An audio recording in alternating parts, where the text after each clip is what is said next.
new era for American cricket began in 2021. There he goes into a dive. What a catch! The rise of cricket was celebrated across the country. Now, with big wickets and even bigger hits, the stars of minor league cricket are back and better than ever. Primus goes huge! Don't miss the nation's largest league competing for the biggest prize in American cricket. The Toyota Minor League Cricket Championship returns June 25th. You're watching the Toyota Minor League Cricket Championship, presented by Sunoco.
Welcome, cricket fans of America, to the 2022 Toyota Minor League Cricket Championships presented by Sunoco. We're here in Santa Clara, California. Joe Hickey, joined by Suhas Vedam for a game that is going to have a little something to say about who advances with that second position here out of the Western Division and books a date with the Dallas Mustangs. Suhas, so glad to have you again with us this weekend. Thank you very much, Joe. Oh, what a bright sunny day, beckoning for some lovely cricket. And let me quickly recap that it's going to be an affair of the yellows today. The Hollywood Master Blasters versus East Bay Blazers, and Hollywood Master Blasters, not too long ago, decided to bat first after going the right side to the coin. Indeed, this season 2-5 when they elect to bat first. Both of their wins have come that way. They average a little over a run a ball when batting in the first innings at 125. It is the sixth time out of 9 tosses won that they've decided to bat first, and that would seem to be backed up by the record. East Bay Blazers, for their part, 7-2 on the season when chasing. Their 2 losses coming in very tight fashion to the Silicon Valley Strikers in a match that went down to the final ball, and by DLS against Dallas Mustangs way back over the July 4th weekend. We're going to have Abdulahad Malik and Mrunal Patel facing the first few balls, and it is Patel on strike to get us started. First ball handed to Sanjay Krishnamurthy, and the first delivery swung on and missed by Patel, and we're underway here at Santa Clara. We looked at the surface just before the game began and it looked like a mirror almost, as flat as it can get. It'll be very interesting to see how it behaves when the spinners are in operation, and we didn't have to wait much to see the spinners. Sanjay Krishnamurthy taking the ball first today. A little bit of a difference. Mark Dayal out of the team today, as well as Gurbaksh Singh Khaira and Shashank Vitala-Deravaram. They are replaced by the newcomer, Kiran Powell, Rusty Tharon, and Promjot Panasar. First runs of the day as Mrunal Patel works that to the onside. And after a pair of dot balls, Hollywood Master Blasters underway. They come into today 2-10. They split their series this season with San Diego. They picked up a win over the Chicago Blasters, who finished their year 0-13. Their only points coming from the 3-0 results. They finished up last night against the Tigers, being defeated. Abdulahad Malik now on strike, and his first delivery is scorched, but right at the fielder, Angie Pereira. Abdul Malik gets a game today, would want to make the most of it.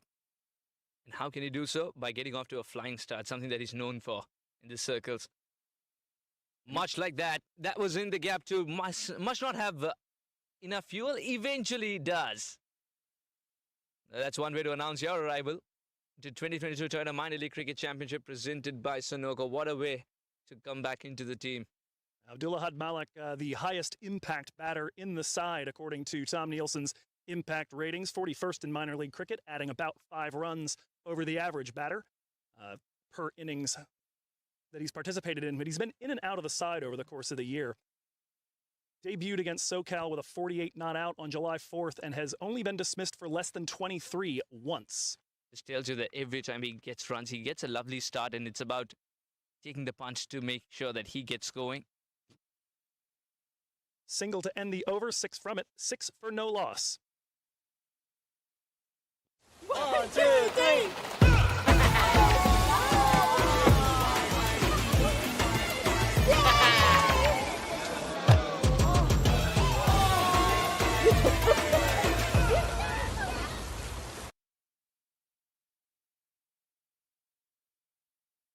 Good.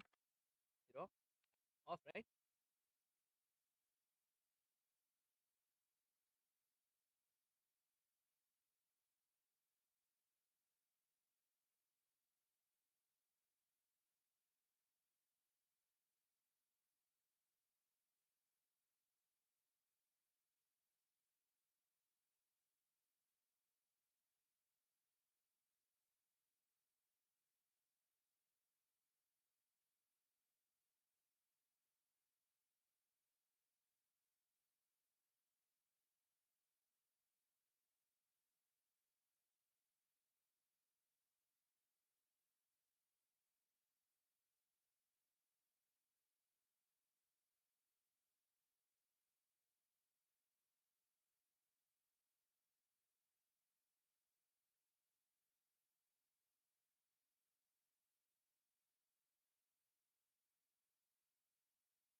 Body.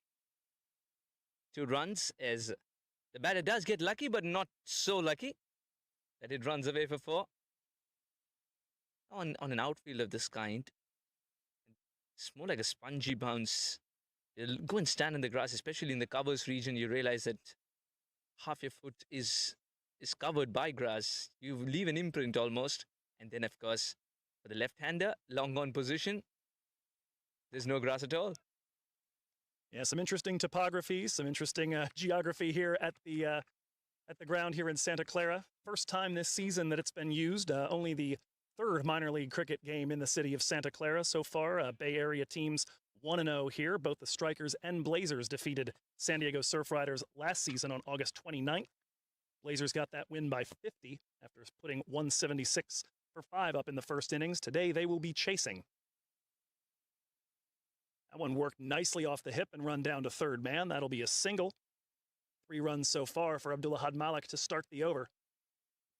Oh, correction, that made it all the way to the fence. It looked like they had the protection settled in there and a misfield out in the deep. So never mind, a 4. Carmelo has got some thinking to do.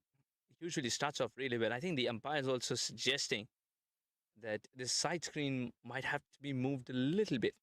Okay.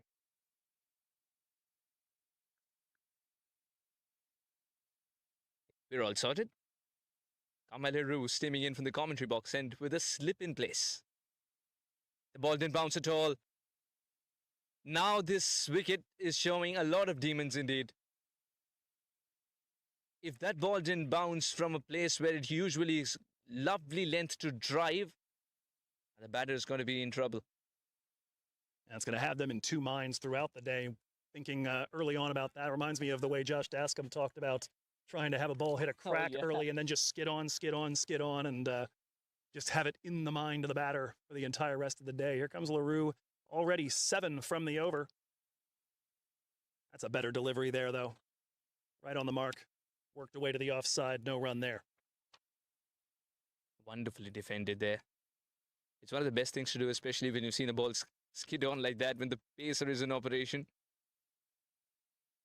Angelo Pereira has a word with a tall, lanky Carmel Leroux. Kama has been excellent ever since he's got an opportunity with the East Bay Blazers. They were missing him dearly in the initial games. Not because of the results, but because of the areas in which they were going for runs. Yeah, LaRue particularly useful in the power play since he came into the side. An economy of 6.63, having bowled half of his 16 overs there. That's the last delivery of that over. We've got 13 for no loss through 2. My son, he's so soft-spoken. Oh, yeah! Everyone says he's so good-looking, and he never forgets to call. Hi, Mom. Born for your true self. The 2022 Tundra. Toyota. Let's go places.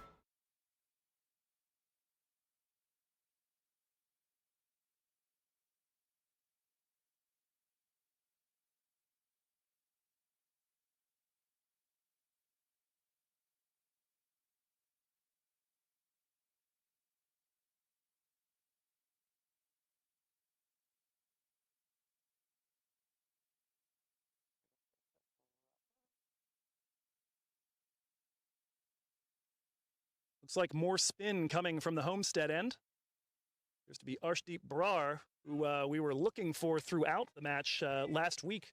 Suhas, a little surprised to see him in the side, well down in the batting, and not used at all in the bowling. Today he gets one inside the power play. We were literally crying on commentary, weren't we? Where's Arshdeep Brar? The ball's turning so much on that track. Malik able to work that one back behind. They'll run a quick single. It's very, very rare to see a bye from Saideep Ganesh, who's been one of the best keepers that we've seen in the 2022 Toyota Minor League Cricket Championship.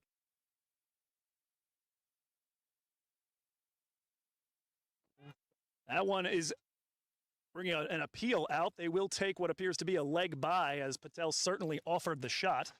I'll tell you what, it's a leg bye, perhaps because of Patel offering the shot, not because it went off Arshdeep's leg.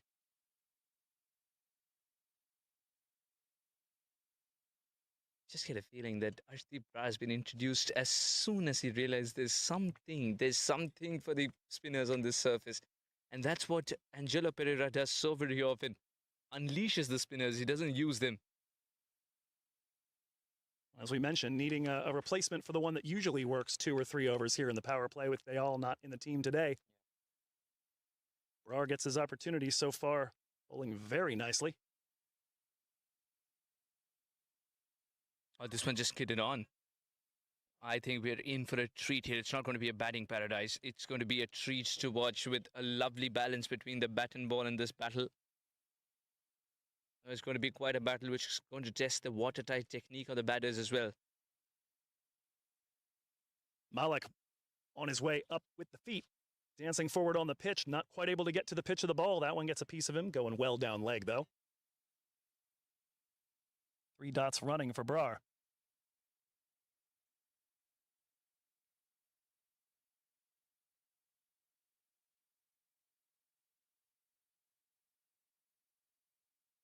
Two wides. Single so far off of this. Again now using his feet to try to give himself room, and still unable to get much of anything on it.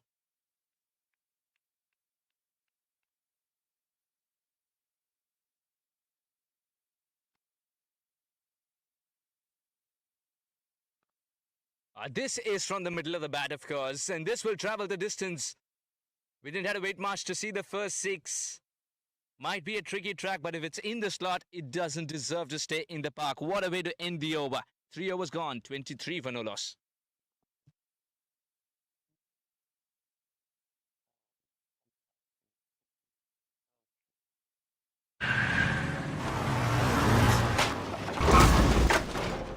What's up, Doug?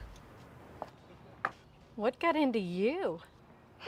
At Sunoco, we know how to fuel peak performance. Fuel your best.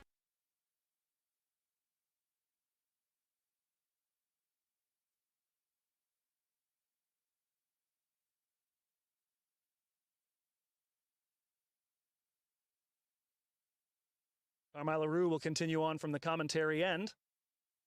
Left arm over the wicket, and that one hurried up on Mrunal Patel. He's able to work it away down to third man. They do have protection there, just a single to start things off here in the 4th. The express pace of Carmine LaRue from one end, and Arshdeep Brar with that additional height will also ask some questions to the batter as a spinner.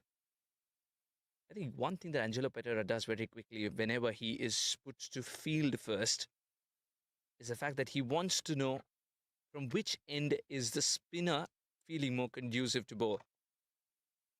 Another one hurrying up. Misfield there by Vikash Mohan. That's going to allow the single to be run. Little hesitation to begin with on that.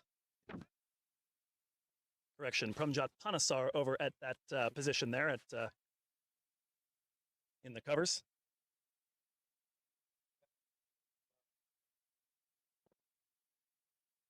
Pair of singles so far as LaRue will stop the run up. Runal Patel, 2 runs at this point. He's had a bit of a rough go of it this season in this opening position. Just hasn't really found his way. A 72 strike rate and a 7.7 average inside the power play. That one knocked straight back by the hand of Carmine LaRue. Headed toward the sight screen. Looks like it's got just enough Sunoco in the tank and will make its way there for 4. And Runal Patel looking to put the lie to that slow start. This is more of a punch, not a full-fledged drive. But it did seem to do the trick. Outstretched arms of that right arm, left arm of Carmine LaRue, only to realize he's grasped air and not the ball. It's not the best outfield, but it still had enough to go for 4.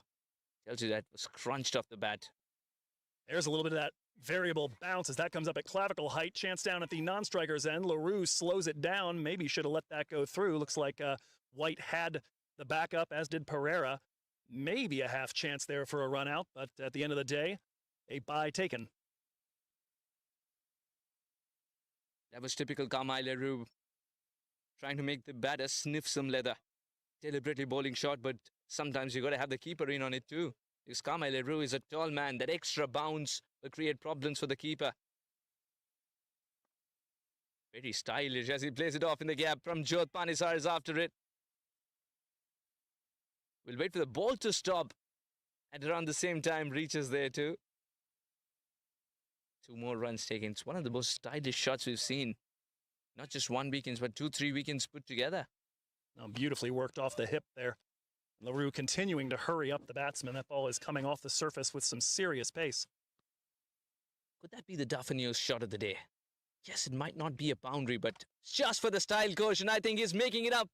He's making up for that one with a beautiful shot, and he's targeted the only advertisement hoarding that was there to be seen. After the stylish one before, a little bit of extra power on that one finds its way all the way to the boundary. Runal Patel with the Master Blasters with 2 of those in the over. 13 from it, 36 for no loss. वक्त आ गया है Lakshmi basmati rice को घर लाने का। Lakshmi extra long basmati rice. इसका हर दाना हो इतना लंबा, पकते हुए महके और प्लेट में क्या खूब खिले। हाँ, तेरे घर लाने का।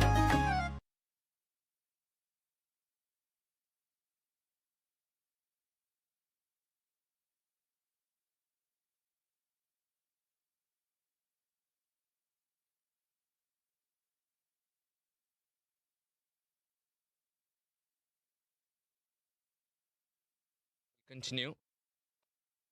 Was looking good in the previous over. He was asking some questions which the batter seemed to have found out of syllabus. Especially with the ball keeping low from that end, it's a good ploy to have a tall bowler because the release point is also slightly higher compared to the regular bowlers that the batters would have faced. The field is such that there is a man for a late cut, but he'll masquerade as a 3rd man inside the circle. He's gone for that wrong shot again. It's just that he's plonking his front foot outside the line, which is saving him at the moment. Brar continuing to find purchase off that surface and varying ones that have turned and ones that have just simply skidded on. It's got Runal Patel particularly at 6s and 7s. How close was this? What did it hit first is another question there. The umpire, Sunil, has suggested height on that one. Saideep Ganesh just cannot believe it. This game's being played with a little bit of camaraderie and in a lighter mood as well at times. You could see a lot of jokes. Hear the giggles. This one kept low. This has been an over of appeals. In between appealing, he's bowled a ball. That's it. Let's just put it this way. So far, Arshdeep Brar has given up a single, a 6, and otherwise 9 dot balls. ball slightly wider here. Reason being, he might expect the batter just to be manacled a little. Now that will be a single which Ashdeep Brar would not have liked, because he was enjoying bowling to the left-hander. Yeah, I would imagine Mrunal Patel at this point ecstatic to be at the non-striker's end. He was having a time there against the tall spinner. Malik is a southpaw too. But Malik is a different kind of a southpaw. He doesn't mind coming down the track. He doesn't mind getting the width to go inside out. Mrunal Patel, the conservative of the two.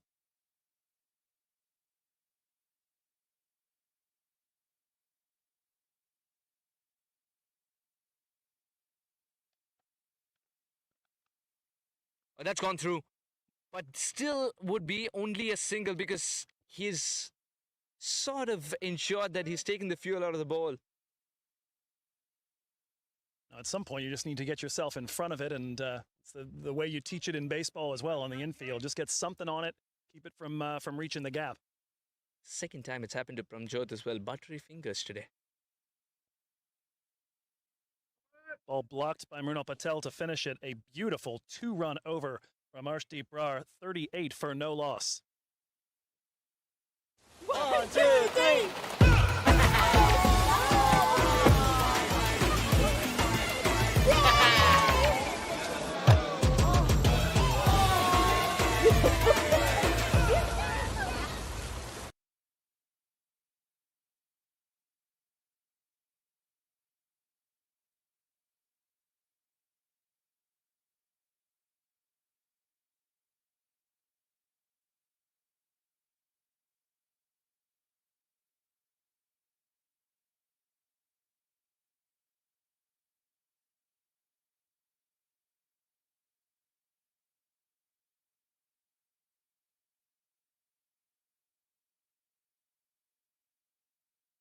Rusty Theron back in the side. And would Rusty Theron be back with the bang as well? This will be his first time bowling for the East Bay Blazers since way back when we were up at Arroyo Park. That game against the Golden State Grizzlies. He had 1 wicket but went for 38 in his 4 overs of work. 7 dot balls, but a couple of extras, and went for 5 boundaries, 2 of them over on the fly. First delivery to Malik is banged straight into the stumps, and that is going to take care of it. The magic touch, Rusty Theron, as you suggested, back with a bang. Gets it right on the money. No warm-up deliveries whatsoever. Something that he's been practicing to bowl in at a length where the batter finds it slightly difficult whether to rock on the front foot, completely commit, or rock on the back foot and try and negotiate it. Did neither. What a good delivery that was first up. And for Theron, his 4th wicket of the season, just his 2nd inside the power play overs, where he's bowled about half of his overs so far this year. And he's somebody who's been struggling a little bit this year in terms of his statistics. His stats in minor league cricket and in international duty have largely mirrored each other. Economies in the 8.5 to 9 range, strike rates of 1 every 4 overs, averages around the mid-30s, but definitely a promising start here. He'll be necessary, as East Bay, as we've mentioned, is going to be without the services of Mark Dayal starting next week, actually starting today since he's not on the side today, but he'll be out at the CPL and unable to participate in the playoffs. Absolutely, and because of the rules, it was important that he was made to sit out. Had he played this game, that means Powell wouldn't have got a game, and Mark Dayal missing come the bigger games would have meant big trouble for the East Bay Blazers. Now at least Powell gets some game time and also gets an opportunity to gel with the teammates to see how Angelo Pereira takes the decisions on the go.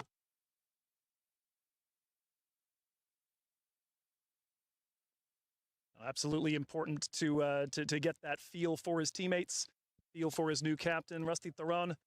So far, excellent start. 2nd delivery to the new man, Cody Chetty, captain of the Hollywood Master Blasters, worked away to the offside and behind. A dot ball to start him. Rusty Theron, the stalwart from South Africa, now calls USA his home, and he's done a tremendous job indeed in coaching young minds too. Will be incredibly important, the early wicket of Abdulahad Malik, who had been part of the only 50 opening partnership that Hollywood had worked this season. This time around, the opening partnership stopped at 38, and so far on 38 we stay. A second dot ball as Chetty caught in two minds. Corridor of uncertainty there from Rusty Theron. Well done.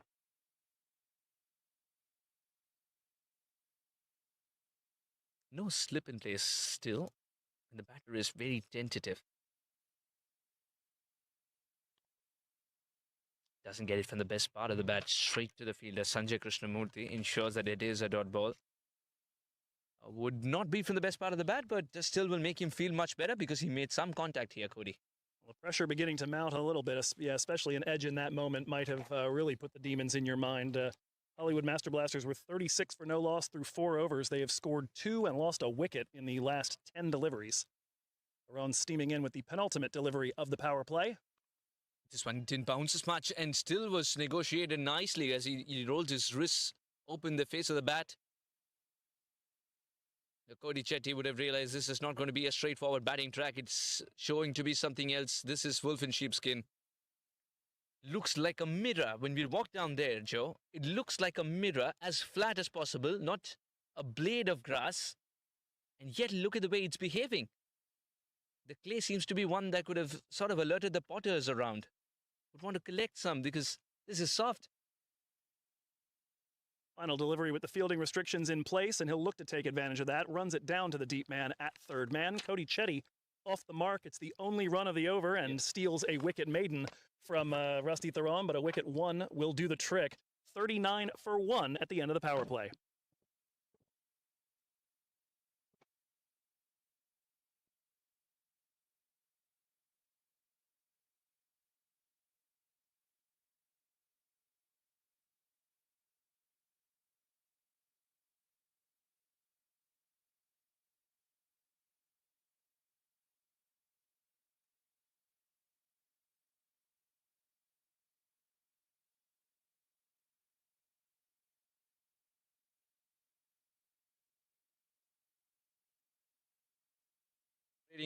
Against the right-handers.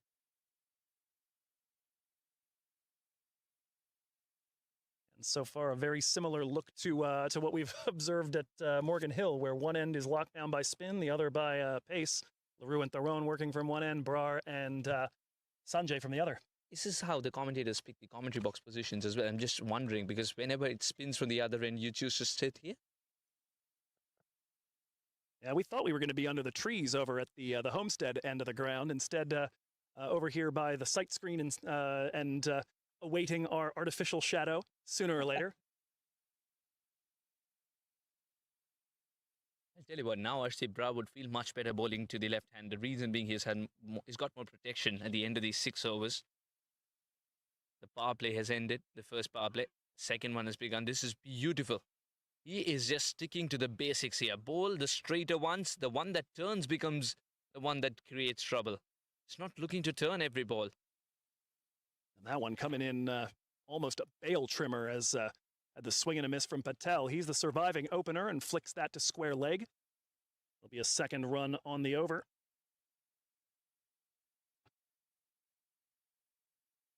Cody Chetty was the more adventurous of the two. Last time Cody Chetty came into bat, it was with the Rohit Ramkumar, and while Ramkumar hung around, he took a little bit more time. Very unlike Ramkumar, Rohit. And Cody Chetty went for some beautiful shots of this kind too.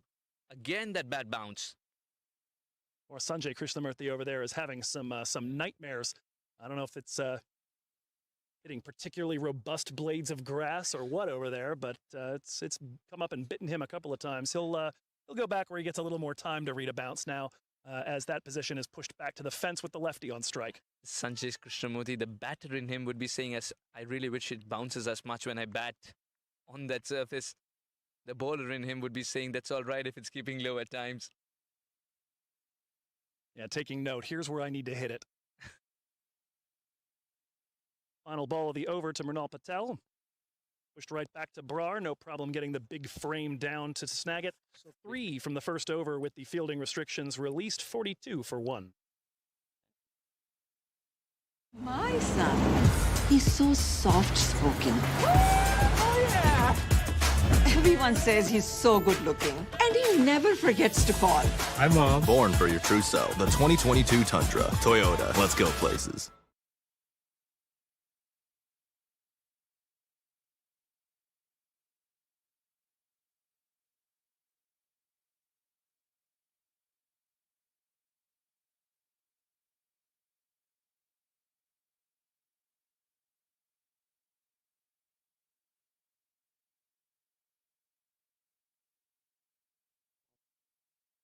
Bud? 7 overs gone, 42 for 1. The East Bay Blazers have pulled that run rate back down to a run a ball for the Hollywood Master Blasters. Of course, they're very interested in run rate today. That's one of the secondary goals. Goal number 1 is if East Bay manage to win this affair, they will ensure themselves of an 11-3 record. They will ensure that the worst case scenario is a tie with the Seattle Thunderbolts, and they will be looking to basically be the rabbit that sets the Thunderbolts something to chase on net run rate. Rusty Theron, first delivery worked away through the infield, does have protection out at extra cover, just a single. As this game's progressing, you're realizing that this wicket has already started to crumble. It's 7 overs old. That means it is not going to be easy to bat second unless David White proves us wrong, as he so often has. Well, the good news for East Bay is it's already a pretty big uphill climb for Seattle to equal them anyhow. Seattle, if you're looking at what they would have to win by, they're looking for a pair of wins either by about 50 or 60 runs each, or with something like 6 or 7 overs left in a chase, depending on whether they're batting or bowling first, as the second delivery from Theron drifts a little wide on the line and manages to sneak that by Mrunal Patel. So if Thunderbolts decide to chase a target down in 14 overs, that's when they have the best chance, you believe? And that is also given the fact that East Bay Blazers have a decent game and not an extraordinary one. Last time these two teams met,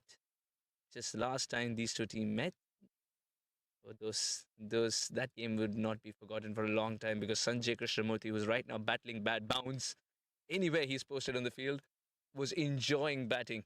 He blasted his way through the innings. Indeed, an innings where East Bay was sitting around 130 going into the death overs and ended up at 215 by the end, courtesy of 69 off the last 4 overs from Sanjay Krishnamurthy, a single here from Mrunal Patel. But that right now is the game that is the reason that Seattle have such a massive uphill climb. Seattle had put together a pretty decent match before that. They chased down a very small San Diego total in just 12 overs. Seemed like they had gotten the upper hand on East Bay, and then they turned around and blasted the Master Blasters by over 100. And next thing you know, it's way up in the stratosphere now. It's one of the best things, and if not the best thing, about 2022 Toyota Minor League Cricket Championship presented by Sunoco. One day, you say that Seattle Thunderbolts chased down a total in 12 overs against the San Diego Surf Riders. Look at what happened the next time both sides met. Next time those two met, it was a nail-biter. Till the last ball, we don't know who was going to pick up those 2 points. For one, it wouldn't have mattered. For the other, it would have mattered the world. Yeah, a little clean fielding down at third man, and we might have had a super over in that match. It was something else. That Seattle Thunderbolts team had to chase roughly 11 or 12 per over for the last half of their innings, and it went all the way down to that 11 from the final over. They just methodically took care of it and got that 2 off the last ball to take care of it. Just telling you that even when 2 sides who've squared off before square off again, the results might be contrasting. And certainly Seattle will be hoping for that from this game. They need this one to be a little close.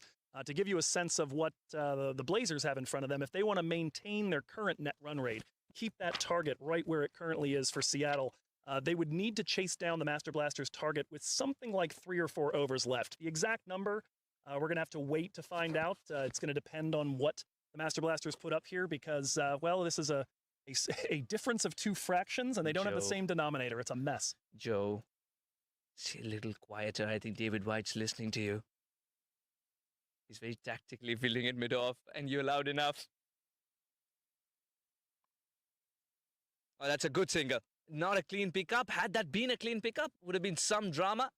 No ball signaled by the umpire because the stumps are uprooted at the non-strikers end, something that Theron would have loved to see at the strikers. That's what happens. Stump getting knocked out while he was in action, and that would mean it would be deemed a no ball, and it's going to be a free hit. What Angelo Pereira could be happy about is the fact that it is a single taken, so he's allowed to change the field when Ronald takes strike. Indeed, it looked like just 3 from the over. Instead, now 4 with 1 more ball to face. It'll be Mrunal Patel on strike, and a relief here too, as you've mentioned many times on this, Suhas. Most of the methods of dismissal taken out of effect at this point. Thrown round the wickets. Oh. He thought he got it from the best part of the bat, from the middle of the bat. Tehran didn't let it go past him. Not very often do you see a ball being contact in when it's the free hit and still the ball doesn't leave the 30-yard circle. 8 was gone, 46 for 1.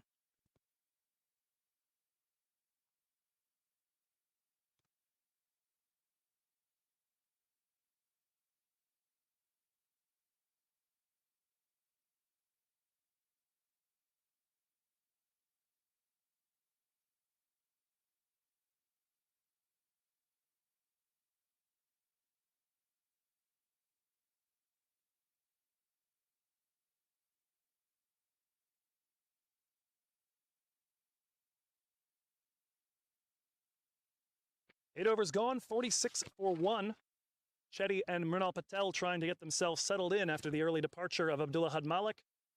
It'll be Sanjay Krishnamurthy again from the homestead end of the ground. Spin continuing. We've seen 2 of Brar. This will be the second of Sanjay. Sanjay Krishnamurthy doesn't want the batter to drive the ball. Not if that's the line. He doesn't want to bowl that line too often.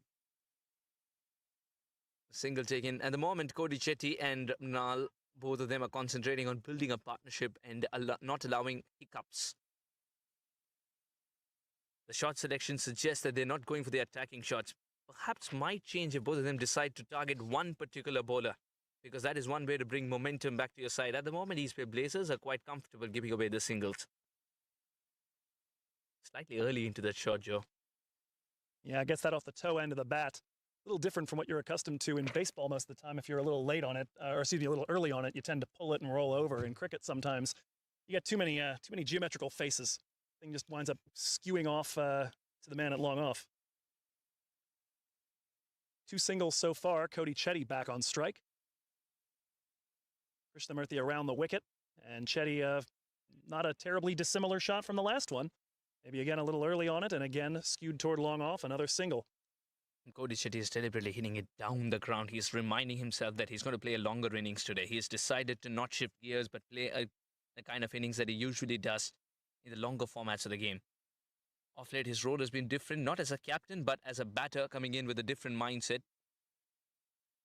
to go for the big shots from the word go. Now that would be a single only. The throw was on its way.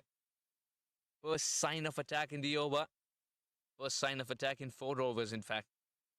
A good rip there from Patel, and he's somebody who tends to attack more deliveries against spin. Back when I was tracking this at the beginning of the season, 62% of spin deliveries he offered a aggressive shot at, only 34% of pace.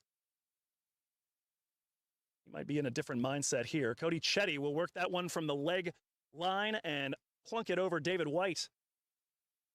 That'll be 4. That'll also allow the ball to grow a little older, because that was hit at a part which had no grass whatsoever. And then off of a chain link fence. That leather has been mistreated now. That piece of leather. You could see how important it is to retrieve the ball in a manner that is directly dispatched into the hands of the fielder and doesn't get to taste grass or gravel. You want to keep it as new as possible. Either that or start shining up one side of it and look for the reverse swing. Not in T20s. Just not possible. Unless all shots are hit through that region again. You never know. But who's going to bowl reverse swing? That's another question here. Not for the East Bay Blazers. Carmel Leroux's got other skills. Well, we'll have about 45 seconds to think about it. End of the over, 55 for 1. 1, 2, 3.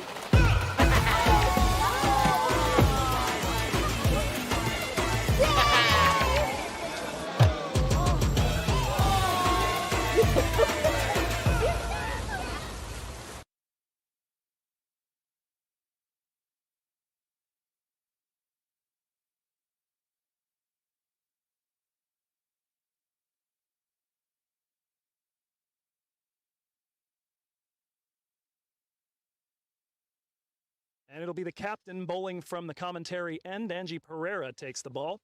He's certainly learned from experience here that the places to bowl himself are the middle overs and at the death. We saw early in the season, power play overs tended to be a bit of an issue. Tom Nielsen's impact ratings still really have some nasty things to say about him there, but he's moved on and is now providing some value here. Saves you about a run and over in the middle overs over an average bowler, and has been pretty fantastic at the death, save for one ugly-looking over that we saw together a couple of weekends ago. Single off the first. Saideep Ganesh is not looking himself as well today. Behind the wicket, usually very energetic, very athletic. In fact, we were talking about him being one of the best keepers when it comes to celerity and also getting into good positions to create half opportunities, but today he's been a little off color. Angelo Pereira now to the left-hander. Absolutely enjoys bowling to the left-hander. And likes to bring it from around the wicket, look for that bit of purchase off the surface, try and straighten it up towards the wicket. And Mrinal Patel, someone who certainly is vulnerable to it. Average of 15.7 against spin this season. Gets a lot of this one, but it's going to hang in the air. A diving catch from Rusty Theron at long off, and that is going to be the end of the day for Mrinal. Half-hearted from Mrinal Patel. Seemed like didn't have the full flourish as he went through with that shot. Hung in the air just enough for a good catch from Rusty Theron. And seeing a little bit of body language there, Theron regaling his team with the story of that catch, and just, come on, get here. And at very long last, able to squeeze it. Second wicket down here. We'll see who strolls to partner the captain, Cody Chetty, in a moment. 56 for 2.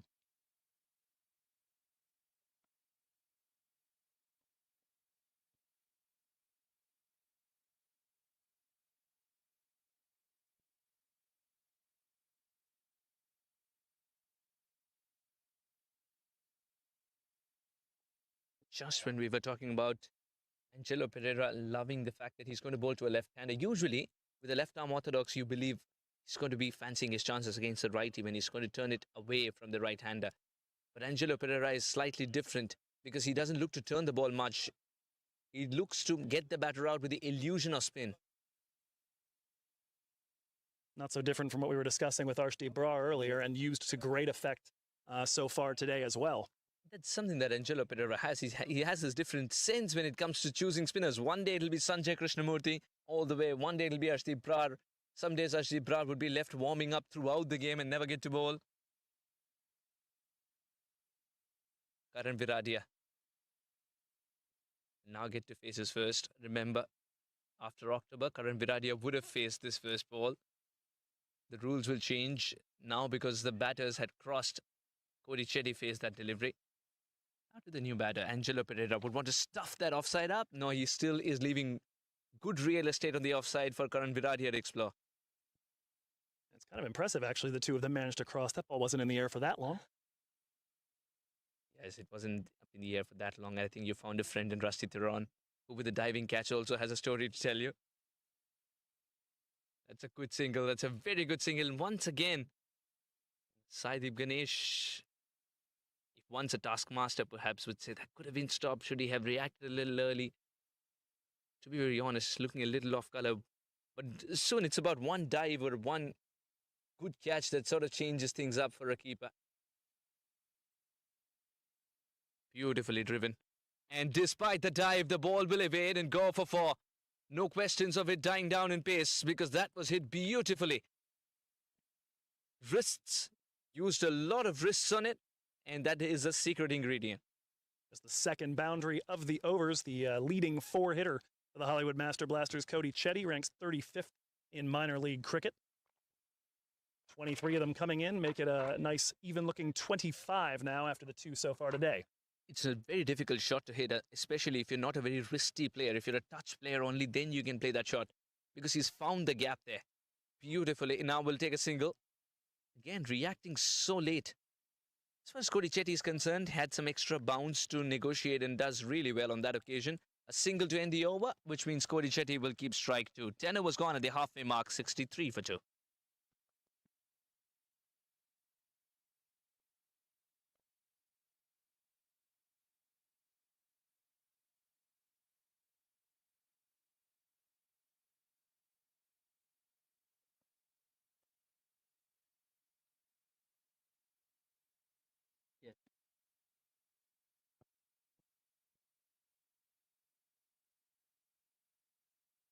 can be waving.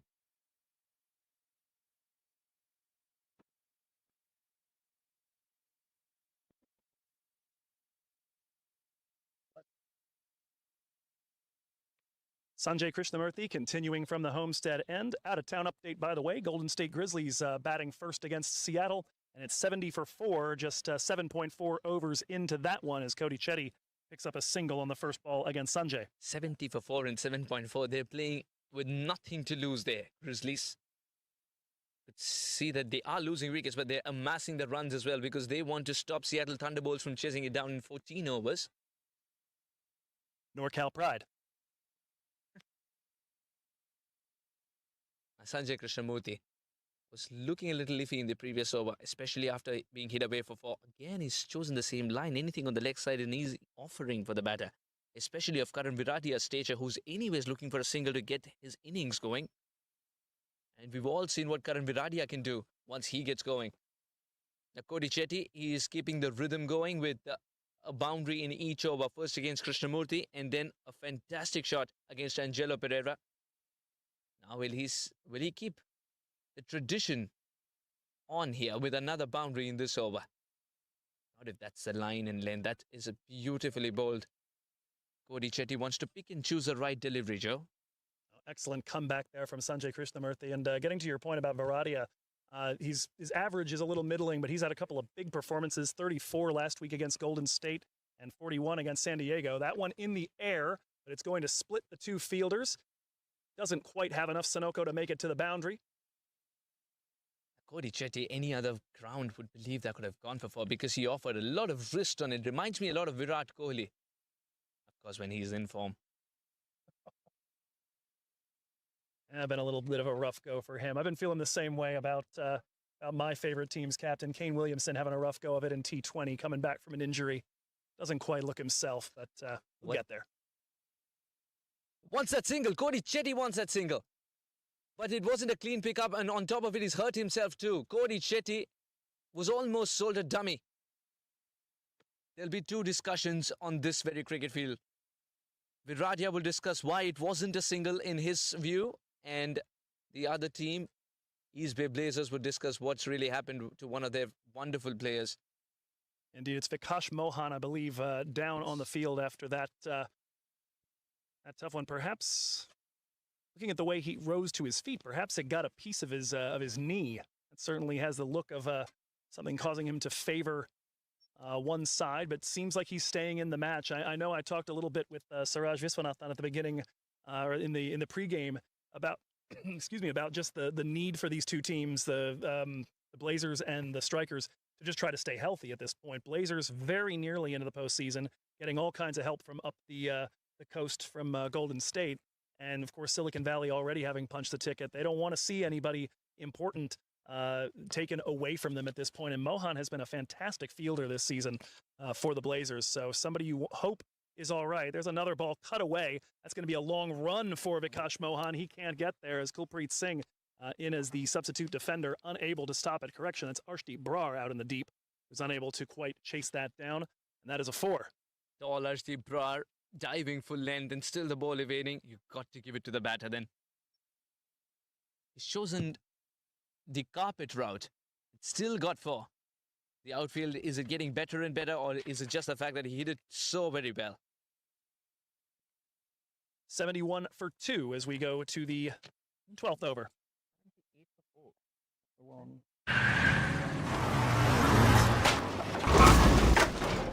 What's up, Doug?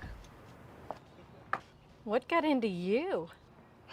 At Sunoco, we know how to fuel peak performance. Fuel your best.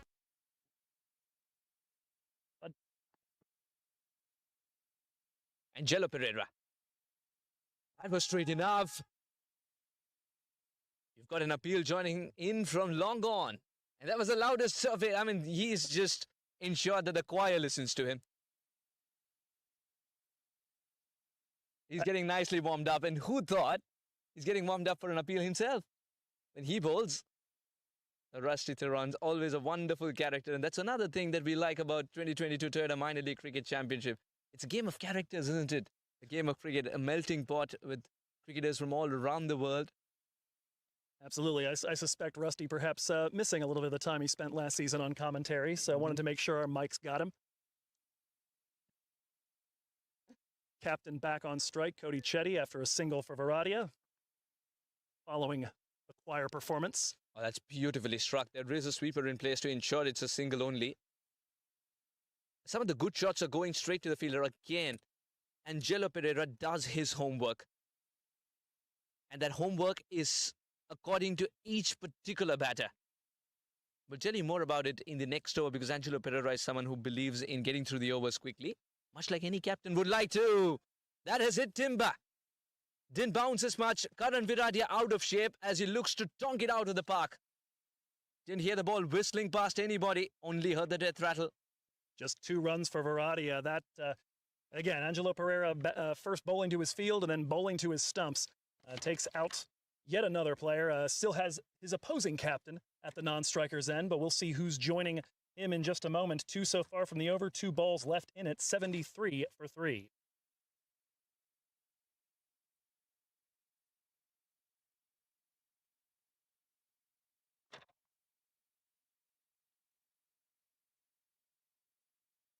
Context of the game, Karan Viradia was looking to break free.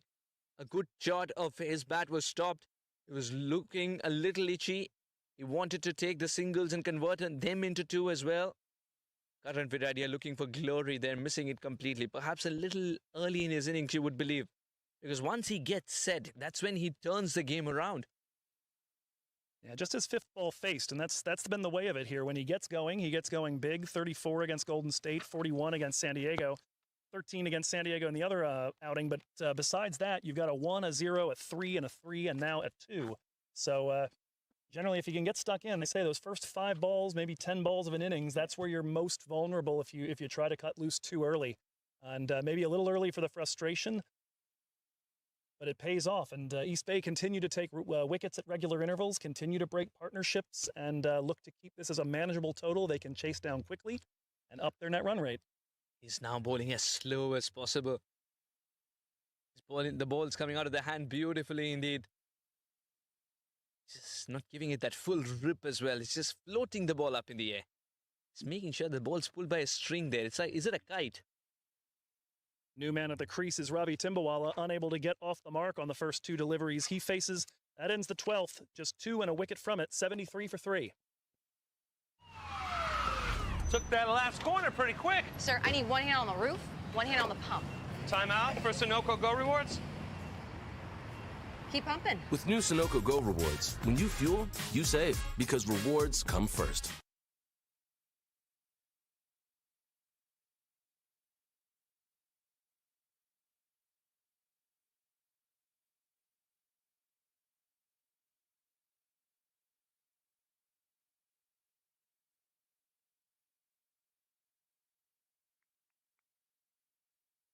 This will be the final over for Sanjay Krishnamurthy from the homestead end. Cody Chetty, the captain, on strike. First delivery brings up the appeal and the finger. And Sanjay Krishnamurthy as well now in the wickets. Cody Chetty, the captain, dismissed, and East Bay looking to bring this innings crumbling down on the Hollywood Master Blasters. Hollywood Master Blasters are repeating the same mistakes yet again. A wicket falls and then suddenly the captain has to depart too in the very next over.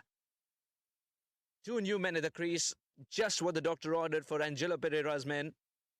East Bay Blazers will now look for the hunt to go for the kill.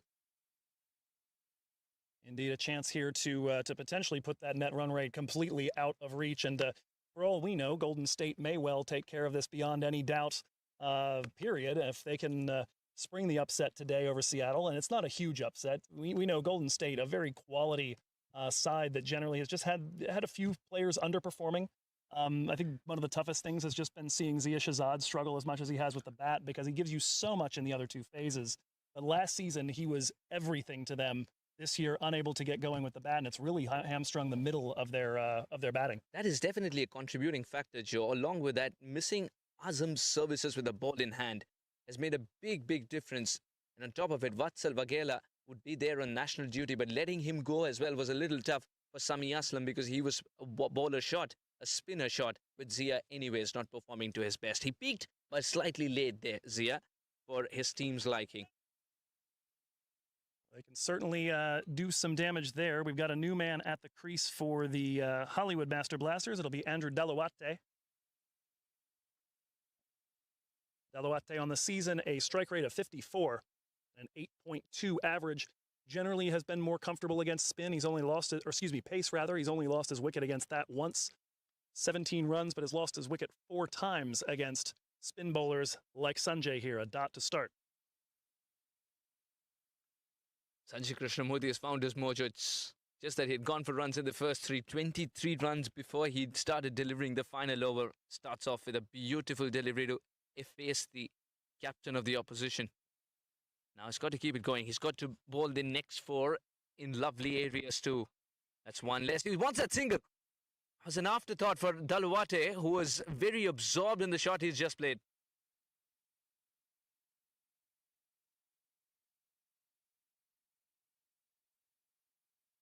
Krishnamurthy certainly has enjoyed his bowling and his batting against this Master Blasters side to go along with that 75 off 25 with bat in hand. They gave him the ball in the second innings, 2 wickets, 10 runs conceded in 3 overs. So Krishnamurthy looking for a repeat performance there. He's just got a few balls left to contribute in this one as Timbawala runs that just behind point. Dot ball. Ravi Timbawala is taking his time as well as he realizes he's the senior of the 2 batters out there. He's got to play longer innings and perhaps the anchor's role too. And at the moment, he's being handcuffed. He's not allowed to free his arms at all.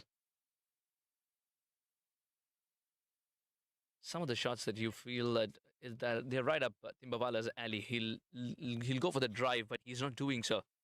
He's instead choosing to block it right under his eyes. And Sanjay Krishnamurthy would not mind that at all. What a fantastic over for Sanjay Krishnamurthy as he finishes with extraordinary figures as far as he's concerned after giving away 23 in the first 3 and just 1 in the last one. 23 and 1 for him, 74 for 4.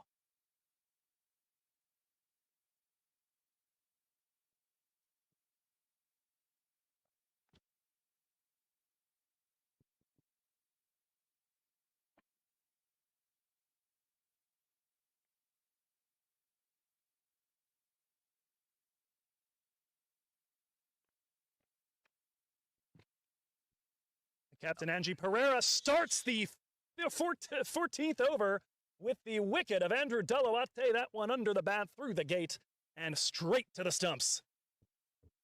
Angelo Pereira has decoded what to do on this track, at least with a ball in hand. Just leave it, let it float up in the air as much as possible, and when it lands, it behaves like a golf ball. Squeezes it between the bat and pad, hits timber. This is a repeat of the same script for Hollywood Master Blasters. Every time they've got themselves in good positions, they've also given it away with bamboozling shot selections. One from Karan Viradia that sort of started the slump. Oh, indeed. This is a team that even the one game where they've had the 50 opening partnership crumbled to 110 all out. Didn't even bat out the innings. Just have never quite figured out the middle of this. They've got a few good, decent guys up top. But Chetty and Timbawala have never quite fired the way they did last season. And Malik's been out a lot. Ramkumar has struggled to keep the run rate up, keep the strike rate up. And just every time out, you get a little bit of hope for them, and then it seems to tail off around this point or a little earlier. Yeah, the core exported from San Diego Surf Riders of last year, and the core hasn't performed up to its expectations and up to their reputation as well. Ravi Timbawala has got a couple of fantastic 50s, one up in Houston as too, and that was a great 50 to watch because of the way he cultivated and converted those good starts into a landmark. Oh, that could be close. That could be as straight as it gets as well. He's not looking to turn the ball at all. That's all right because that's going to hit the timber anyway. Didn't even have the chance to introduce Dayan Ranatunga, the Hollywood wicketkeeper, and he is sent walking immediately by Angie Pereira. 4 wickets for Angie, and he's on a hat trick. Angelo Pereira is decided to do good for his side and his stats as well. But Tom Nielsen looking at him in operation in these overs especially. Angelo Pereira is not looking to turn the ball, as I said. He's just looking to float it up and let the ball do its thing, and he's making sure that it goes as straight as possible. At this level, Jans missed a pretty straight ball. It didn't bounce as much. That's another thing. Just removing one of his countrymen out of the equation there, Angelo Pereira. Just an absolutely stunning middle order collapse here. They were at 73 for 2 in the 12th over. We sit here not even halfway through the 14th, and it's now 74 for 6. Pereira's had 3 of those. Sanjay Krishnamurthy getting one in his final over of work. Here comes Pereira on a hat trick, and that is blocked away and unable to add to the lure. There have been 4 of them in, 5, I believe, in minor league cricket history. 3 this season. Don't get to see a third. How he's making the batter a candidate for LBW is also because he's not looking to turn the ball. So that means the ball will go hit straight as possible. The umpire doesn't have to worry about calculating that turn as well. Just look at the point of impact. It becomes easier to lift the finger. Chance there is Patel, the new batter, Timil Patel, wandering a little bit as it nearly found its way to Carmine LaRue. Is that we have a leg slip in place right now? His fine leg inside the circle. It's just that he's taking such bigger start that he's ending up as a leg slip almost. Carmine LaRue, that's a poor delivery. What was a fantastic over from Angelo Pereira. He's just missing his mark. He's done that twice in 2 balls. None of them would be counted.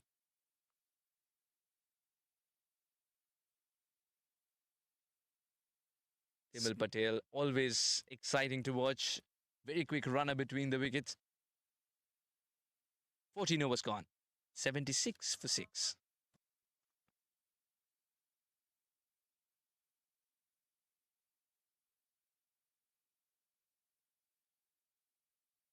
वक्त आ गया है Lakshmi basmati rice को घर लाने का। Lakshmi extra long basmati rice. इसका हर दाना हो इतना लंबा, पकते हुए महके और प्लेट पे क्या खूब खिले। हाँ, मेरे घर लाने का।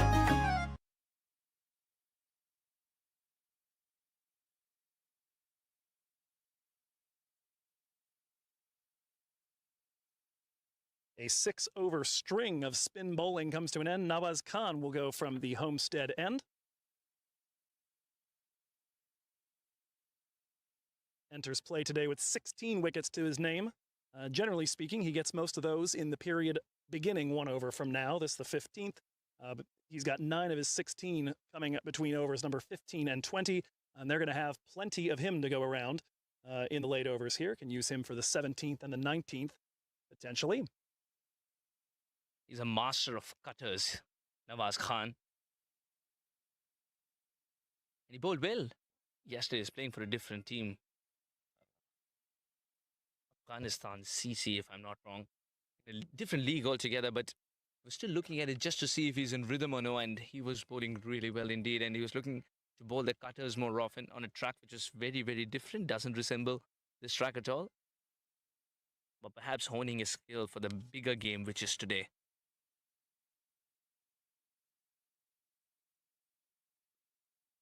When was the last time you saw a slower but shorter delivery?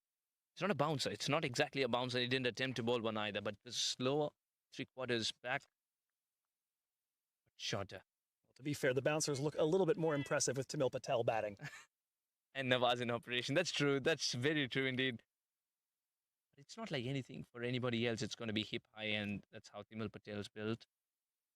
I've seen shorter batters prosper too. To a great extent, in fact.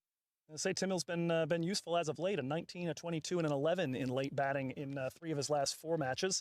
That one is dug out by Ravi Timbawala. They'll take a quick single. His single to start the over, in fact, got him off the mark. He was a mere spectator to the carnage in the last over.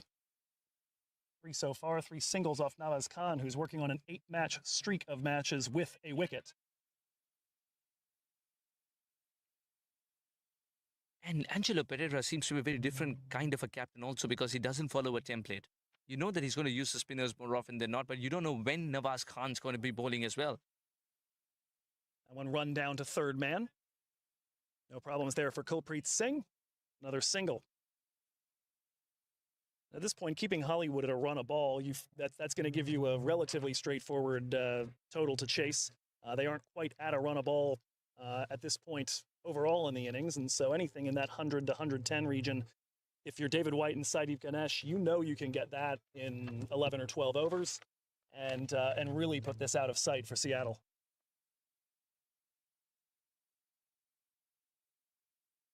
That would be very treacherous for Seattle indeed.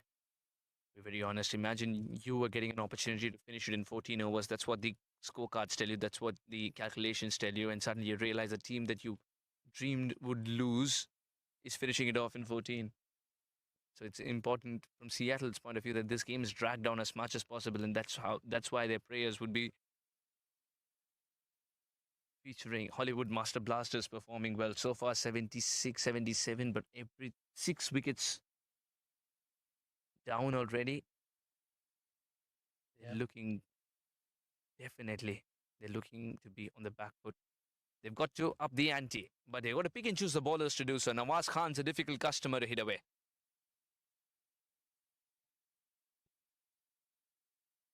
Last ball is cut on and missed by Timil Patel. 5 from the over. 81 for 6. 1, 2, 3.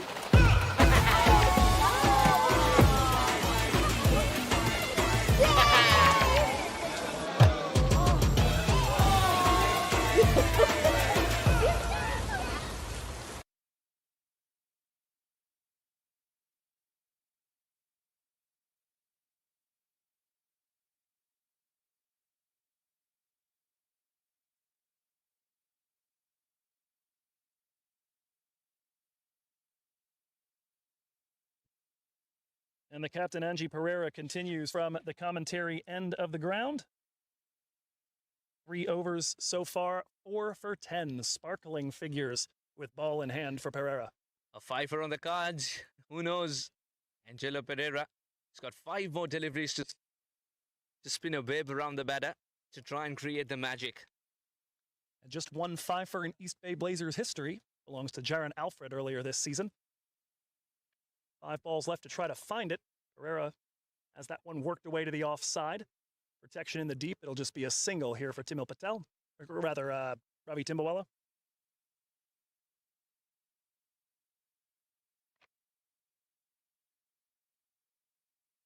Angelo Pereira, but he flied the ball. No, he's bowled it quicker this time. And I think Saideep Ganesh has done the trick. No, the finger that matters has stayed down. Timil Patel, mind you, is not built the biggest, so even if he drags out a little, then he's got to make a huge effort to get back into the crease there. I think he's been robbed off a wicket. What do you feel? That would have been a 5-er. Of course, the efficacy of the wicket is different altogether. You look at the scorecard and say, anyways, Hollywood Master Blasters are not off to a great start or a great finish, but juxtapose it with the fact that Angelo Pereira has picked up 4 and is looking for his 5th. Well, very nearly a 3rd stumping on the season for Ganesh. He, in fact, had 2 stumpings in the final over of the first Pacific Conference 5-fer, that one by Abby Singh of Golden State Grizzlies. I was on the call for that one. It was my first game working for minor league cricket. I remember it very, very vividly. Actually, against these Hollywood Master Blasters, come to think of it. Barring that one delivery, Timil Patel was in all sorts of trouble. Timil Patel's been the most comfortable after Angelo Pereira discovered the sweet spot on the cricket pitch here at Santa Clara. That was quicker. Suddenly he's trying to bowl quicker. In this over, after the second delivery, everything's been quicker. 1 ball left in his spell. Here's a chance for it. Able to keep that one off the timber. A tidy over, but denied the little bit of East Bay Blazers history. 2 from it. 82 for 6.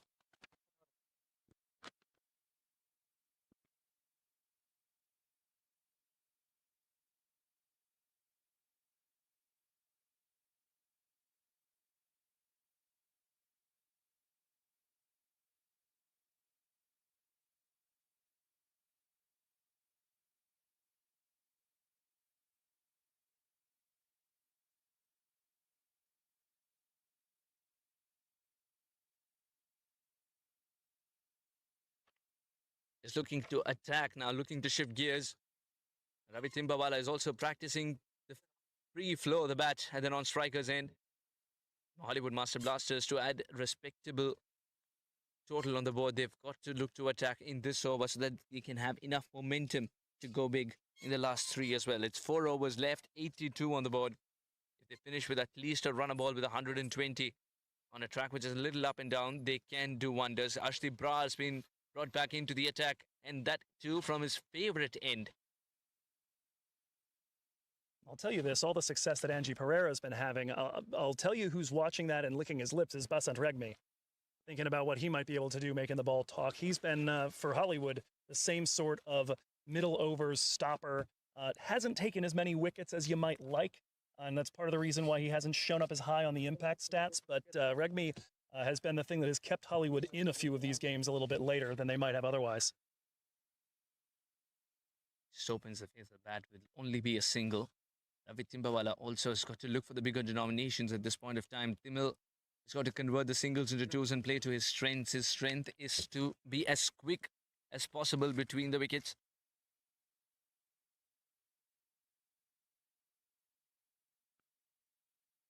That's hit really well. Will Scott today call for 2, but doesn't need to run. That's in the gap as well. Effortless. And an important boundary in the context of the game as Hollywood Master Blasters get some momentum going. First boundary in 5 overs and 3 balls for the Master Blasters. They have been stuck at the crease, taking singles, dots, and damage for the last 5 or 6 overs here. 2 left in this frame. Arshdeep Brar, better line, able to keep that one on the infield. As the man circling over from mid-on. Arshdeep Brar didn't get it too wrong on that occasion, just bowled it slightly wider and slower. Timil Patel was quick to latch onto it. Much like this one, he is not afraid to use his feet. Long off, long gone on that occasion, will cut it off, ensure it's a single. And Ravi Timbawala has got to wait for his turn to bat again. The single of the last ball would be in. Timil Patel will retain strike. 89 for 6. Hollywood Master Blasters get a move on. My son, he's so soft-spoken. Oh, yeah! Everyone says he's so good-looking, and he never forgets to call. Hi, Mom. Born for your true self. The 2022 Tundra. Toyota. Let's go places.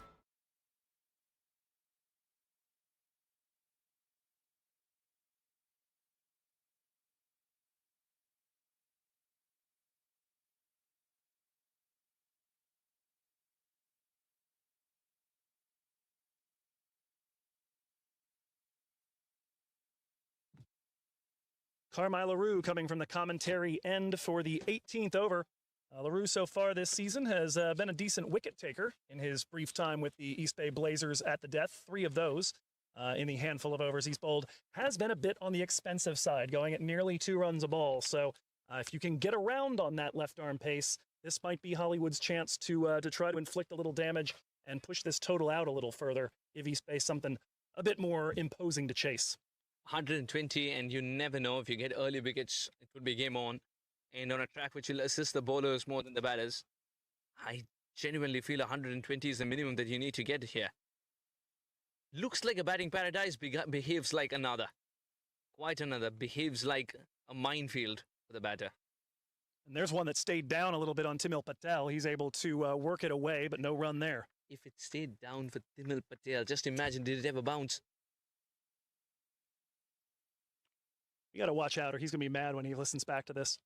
No, he's someone who's great sport indeed. And out of all the cricketers, I can promise you, Timil Patel has got the best mimicry artist in him.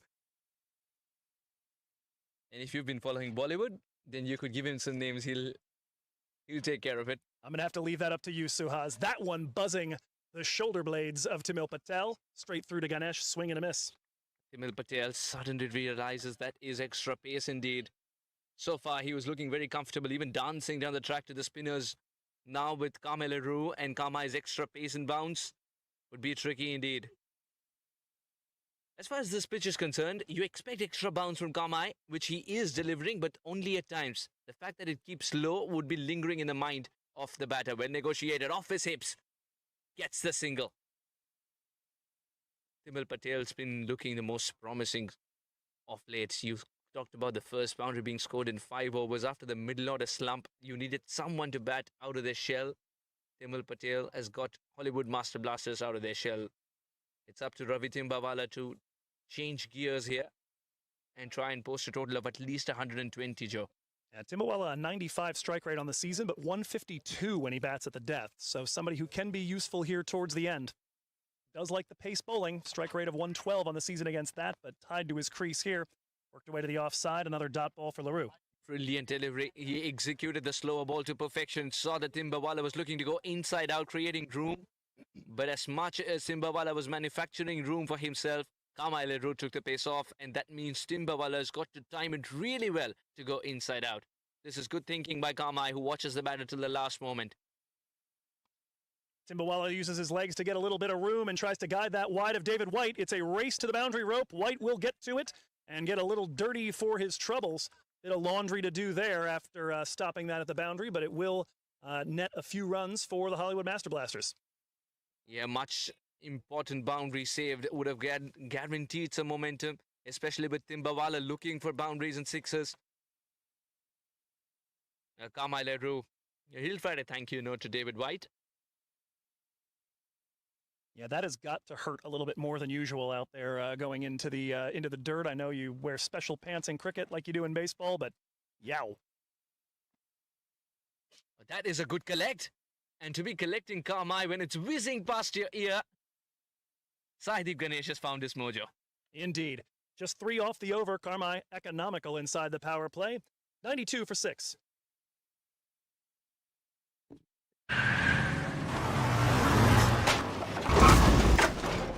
What's up, Doug? What got into you? At Sunoco, we know how to fuel peak performance. Fuel your best.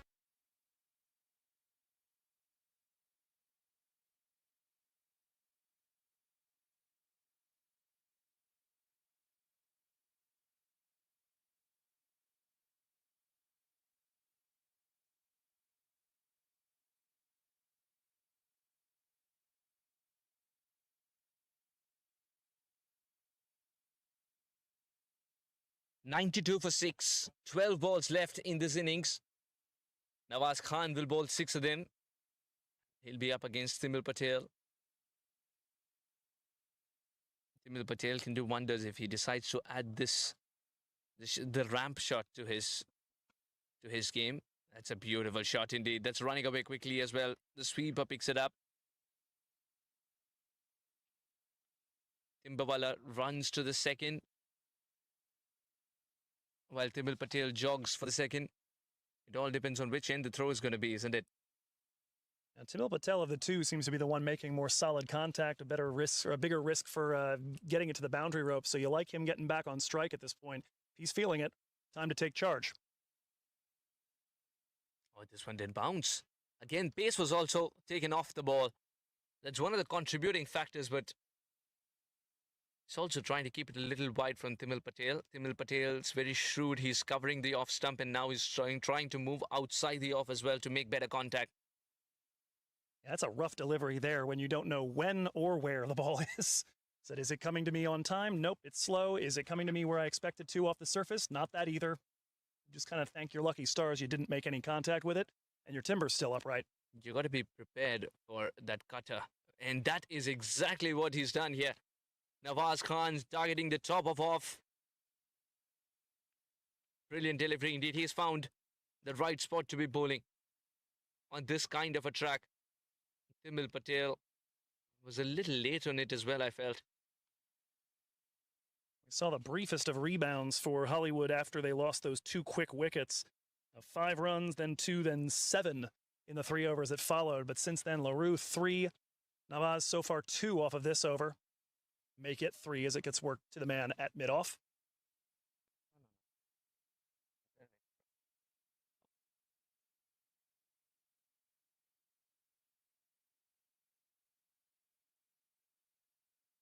Ravi Timbawala.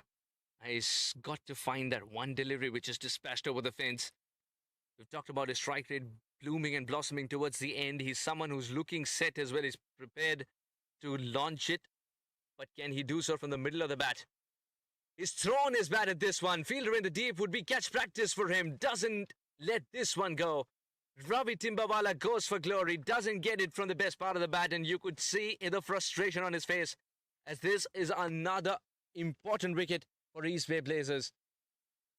And gone in single figures here. 7 off of 17 balls for Ravi Timbawala. Breaks a recent run of double-digit scores.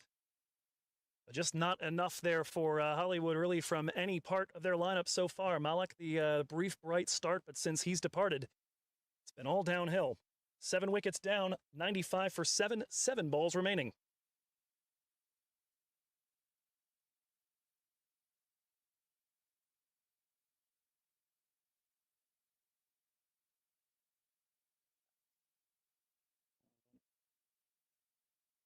I really wish it would have been 150%. Then it would have been game on.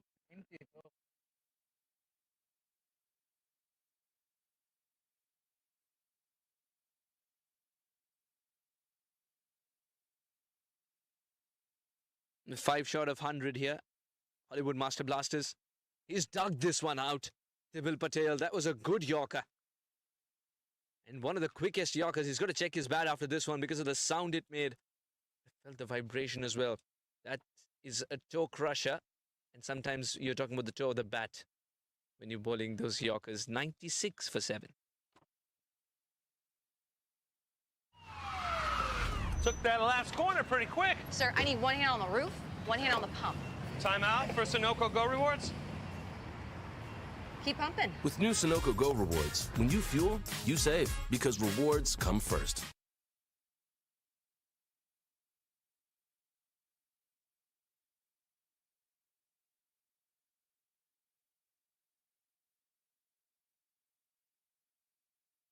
Kamai Leroux to bowl the final over.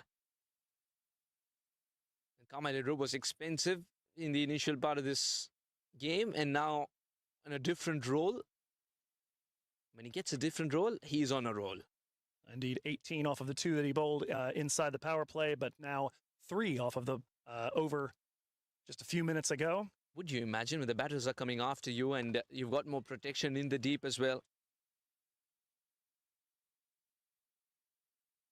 He is terrific indeed. He's landed it right where he wanted it to. The ball is listening to him as it comes off his hand. In the death overs, you've got to be very accurate indeed because the margin of error shrinks as the batter is anyways looking to go after you.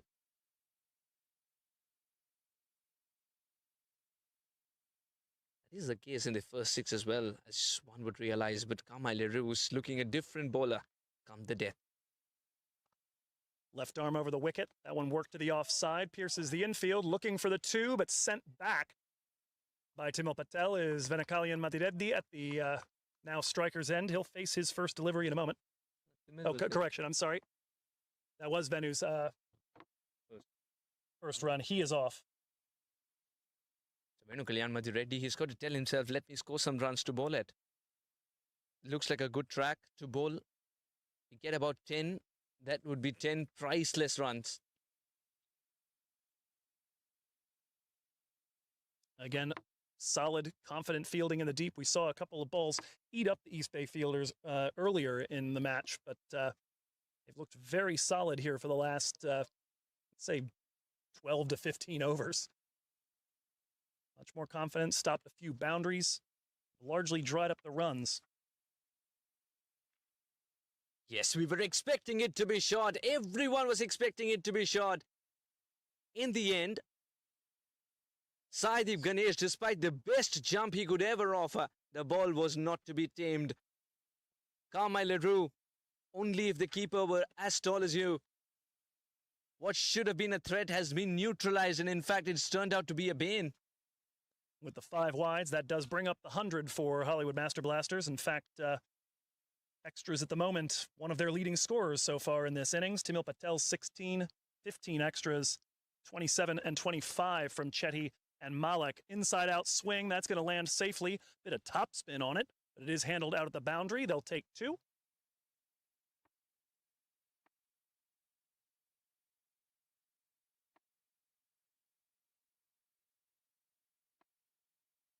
That'll keep Madireddy on strike. Carmelo is looking for the toe crusher once again. He's looking for the Yorker because he's already bowled the shorter delivery. Yes, it is a Yorker, and that stirs up a lot of dust indeed. Timil Patel's running into a tornado is what he would feel. Kyan with a single, and that'll leave Timil Patel with the duty of facing the final delivery of the first innings. 107, a little below par, looking at the track. They would have wanted at least 120. That is where the middle order slump would be talked about. 107, would that be enough? Can he get a boundary here? No, he doesn't get it from anywhere from the middle of the bat. Who looks for two? The two should be on.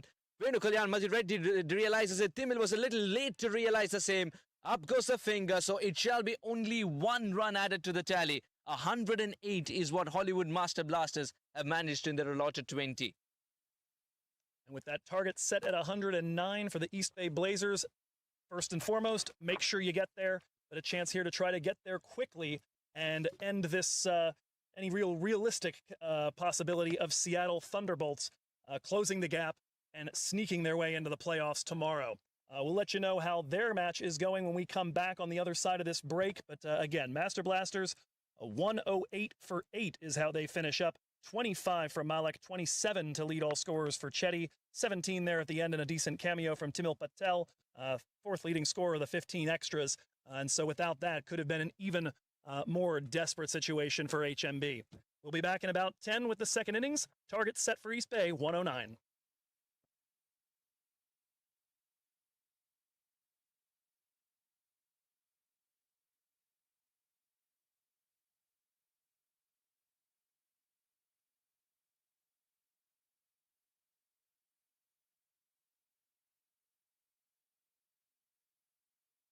To a flying start, something that he's known for in the circles.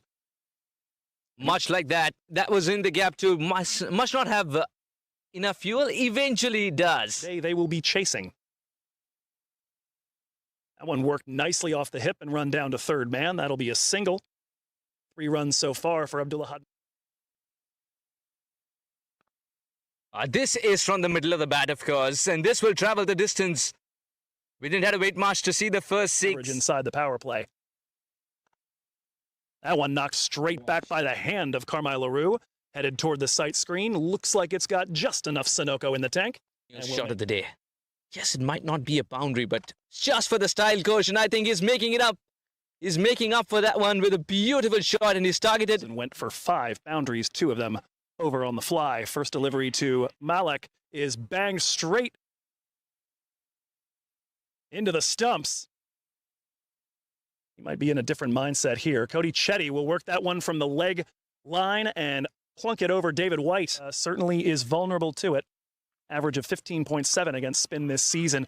Gets a lot of this one, but it's going to hang in the air. A diving catch from Rusty Theron at long off, and that is going to be the end of the day for Murnal. For a keeper. Beautifully driven. And despite the dive, the ball will evade and go for 4. Back from an injury. Doesn't quite look himself, but we'll get there. Wants that single. Cody Chetty wants that single. But it wasn't a clean pickup, and on top of it, he's hurt himself too. Cody Chetty. Fantastic fielder this season for the Blazers, so somebody you hope is all right. There's another ball cut away. That's going to be a long run for Vikash Mohan. He can't get there as Kulpreet Singh in as the substitute defender, unable to stop Believes in getting through the overs quickly. Much like any captain would like to. That has hit timber. Didn't bounce as much. Karan Viradia out of shape as he looks to tonk it out of the park. First delivery brings up the appeal and the finger. And Sanjay Krishnamurthy as well now in the wickets. Captain Angie Pereira starts the 14th over with the wicket of Andrew Dalawate. That one under the bat through the gate and straight to the stumps. He waited and converted those good starts into a landmark. Oh, that could be close. That could be as straight as it gets as well. He's not looking to turn the ball at all.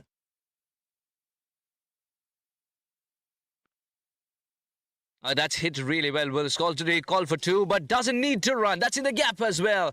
Just the batter till the last moment. Timbawala uses his legs to get a little bit of room and tries to guide that wide of David White. It's a race to the boundary rope. White will get to it. and get a little dirty for his troubles. Bit of laundry to do there after stopping that at the boundary, but it will net a few runs for the Hollywood Master Blasters. Yeah, but can he do so from the middle of the bat? He's thrown his bat at this one. Fielder in the deep would be catch practice for him. Doesn't let this one go. Up the runs. Yes, we were expecting it to be short. Everyone was expecting it to be short. Would that be enough? Can he get a boundary here? No, he doesn't. Doesn't get it from anywhere from the middle of the bat. Who looks for two. The two should be on. Venu Kalyan Majid Reddy realizes it. Timil was a little late to realize the same. Up goes the finger, so it shall be only 1 run added to the tally. 108 is what... You're watching the Toyota Minor League Cricket Championship, presented by Sunoco.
You're watching the Toyota Minor League Cricket Championship, presented by Sunoco.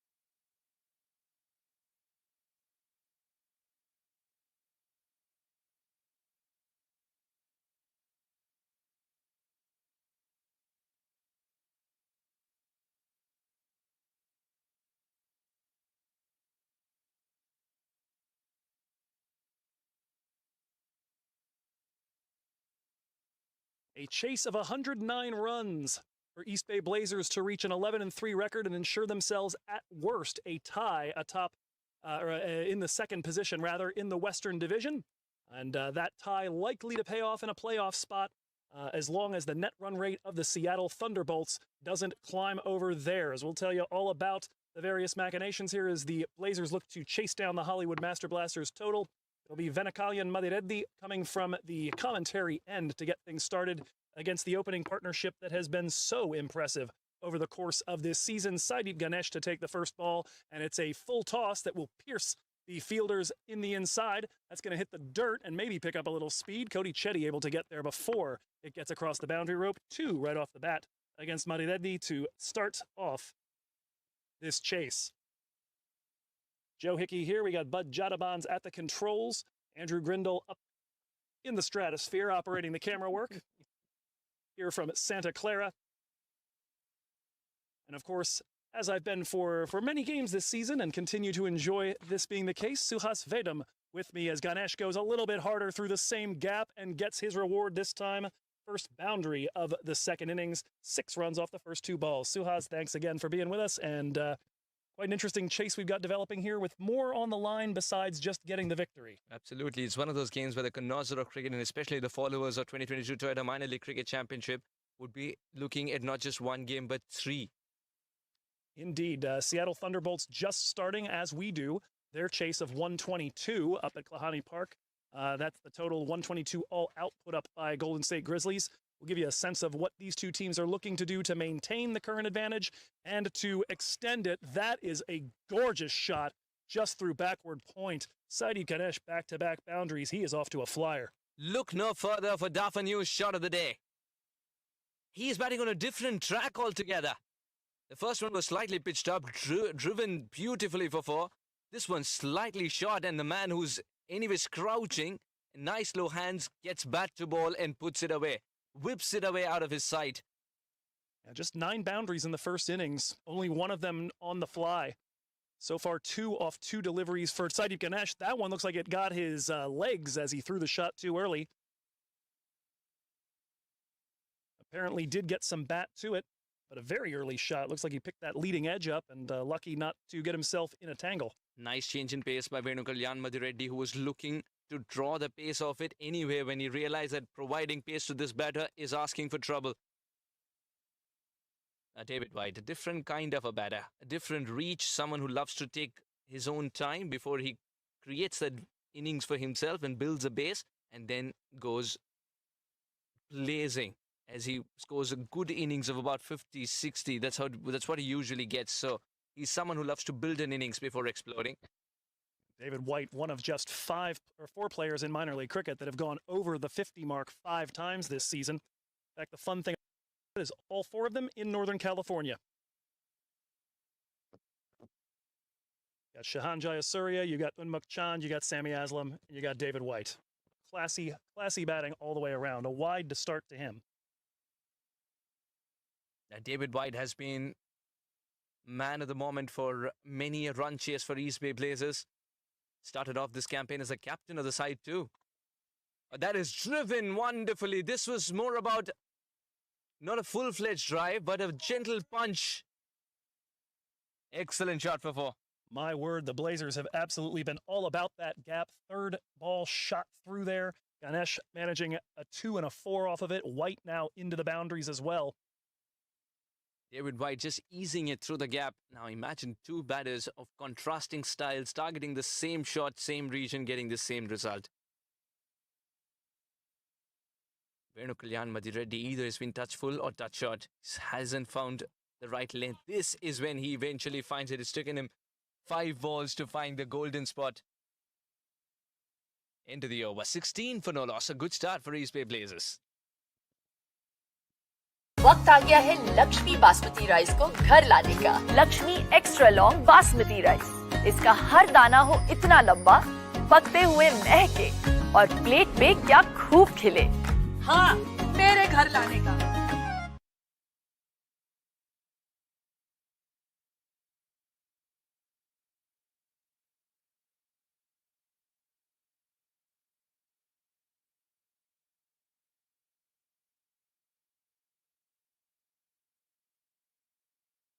A great start for East Bay Blazers.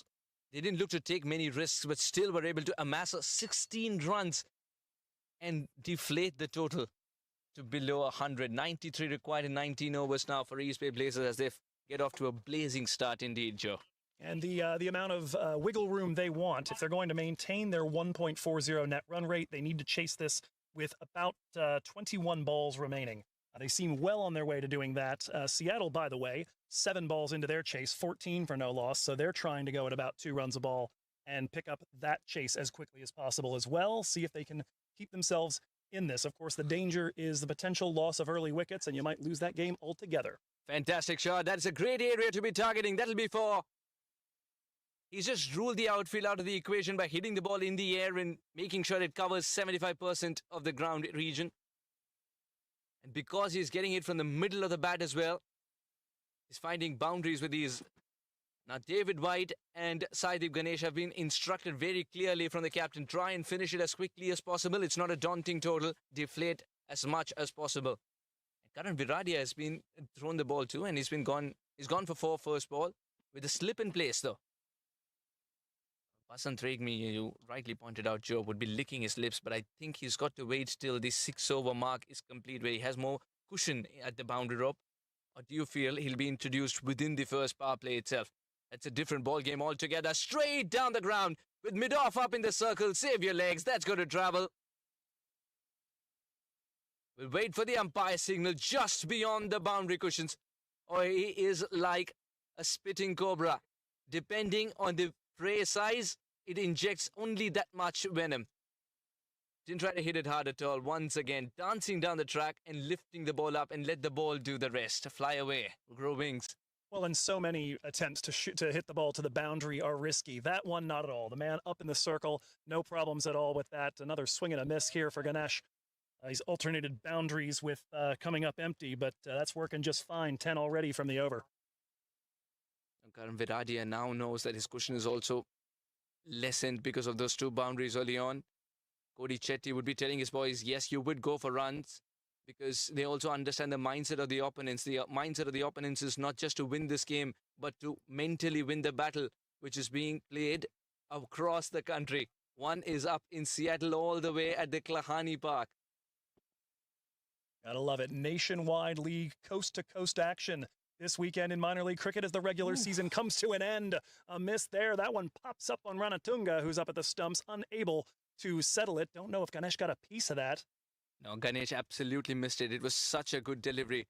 So good that even the keeper didn't have an answer to it, but an opportunity gone begging. 4 dots, a 4 and a long ball, 26 for no loss. 1, 2, 3.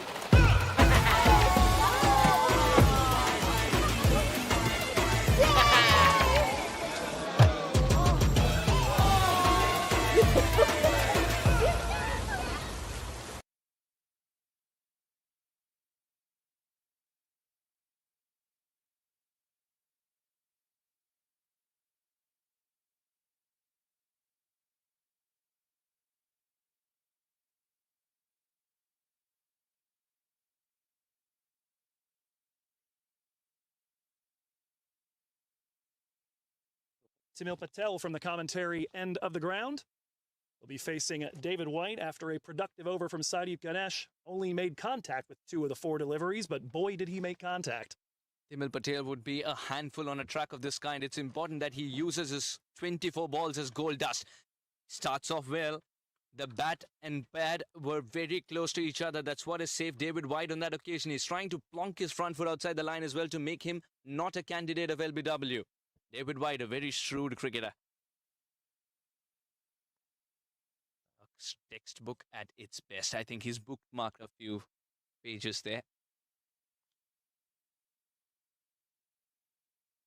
What do you think this conversation would be? David White and Saideep Ganesh, would it have a word about Timil Patel if the ball's turning or no? Or would it be something general, Joe? I wouldn't be surprised if it's keep doing what you're doing. At the moment, middling just about everything that he has made contact with, and so far striking at 210. Ganesh usually the quicker of the starters in a power play. That one worked to the offside, but there's a man there. 3 men for the cut shot. One, of course, is third man inside the circle. It's not very conventional, but slightly wider.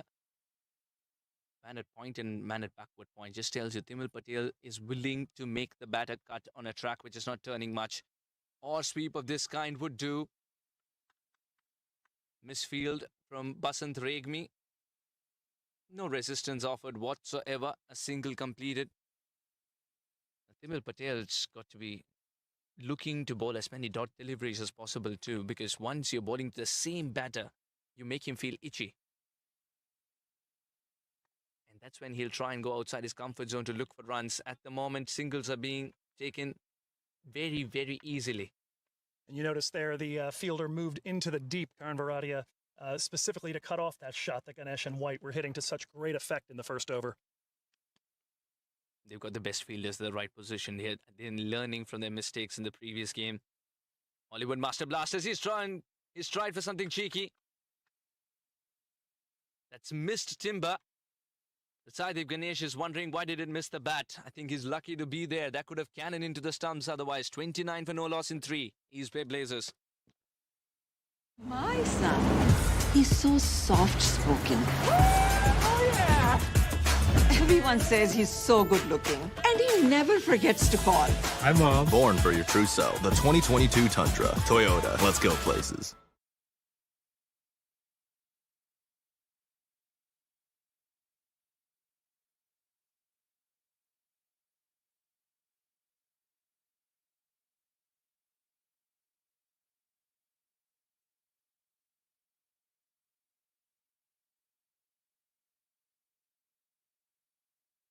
Go to him early, possibly knowing this opening partnership. You got to go to him before it's too late. Oh, yes, absolutely. It's a matter of wickets here for Hollywood Master Blasters, and that was the key, especially against East Bay Blazers. They knew it at the halfway stage itself. They knew it at the innings break itself. That the cushion that they've got is not a very big one, and David White can make it look minuscule if he bats through. It's important to pick early wickets, and that's something Hollywood Master Blasters have struggled more often than not in this league. Well, and Basant Regmi is the leader in those impact stats that Tom Nielsen puts together for this club, 26th in minor league cricket overall. He does have a good net effect on the team in the power play, though he hasn't been used a whole lot there. 40 overs bowled this season. I believe, doing some math in my head, just 6 of those inside the power play, but he has gone 3 for 42 in those 6. First delivery to White, worked away for a single to the offside. You were saying it before, the same sort of thing that Angie Pereira picked up on early here is that this wicket seems to be a bit of a spinner's paradise, and Angie called his own number, and of course also called that of Arshdeep Brar and of Sanjay Krishnamurthy to great effect. That middle portion of the match, Hollywood just absolutely clamped. 40 runs in the power play and then only 40 for the next 9 overs. That's in the air. Looks like he might have gotten his hand under it, but spills it. Mrunal Patel unable to hold it. Had a chance to dismiss Ganesh early. The experienced wily fox, Basant Regmi, creates an opportunity. The captain has nobody else but himself to blame there. Would have taken it 9 out of 10 times. Straightforward chance gone begging. Oh, this one has gone through his legs. Will still be a single. This is excellent running by David White. He knew it was going to be his call because Saideep Ganesh was searching for the ball. Trusting his partner, Saideep started to run and David White completed with a prod in the end. Saideep, the fantastic youngster, getting a lot more run this season than he did last year with Golden State. Has made the most of it. One of the more productive batters in all of minor league cricket this season and part of, I think, arguably the best opening partnership in the league right now. Absolutely, Joe. And this one didn't bounce as much. And it's the same syllabus. It's the same wicket. East Bay Blazers were enjoying it when Hollywood Master Blasters weren't putting bat to ball because of the lack of bounce. Now with Basant Regmi in operation, David White has got to accommodate the lack of bounce as well. Now, would he also go for nice low hands, much like Saideep Ganesh has? That's the Bangalore school, right? Yes. I'm learning. He does, taps it right back to Regmi, and worth noting after the 4.6 that Ganesh put up in the second over against Karan Baradia, since then, just 5 runs in the ensuing 14 deliveries. I'm very glad that the wicket hasn't turned for the worse here. He did come down the track, but oh, that has gone through. That is sloppy. Because he got a couple of fingers to it, that means the ball went run away. Single is complete. Not much damage done, but a lot of thinking to do for Hollywood Master Blasters. If they've got to stay in the game, they've got to pick up wickets. 32 for no loss.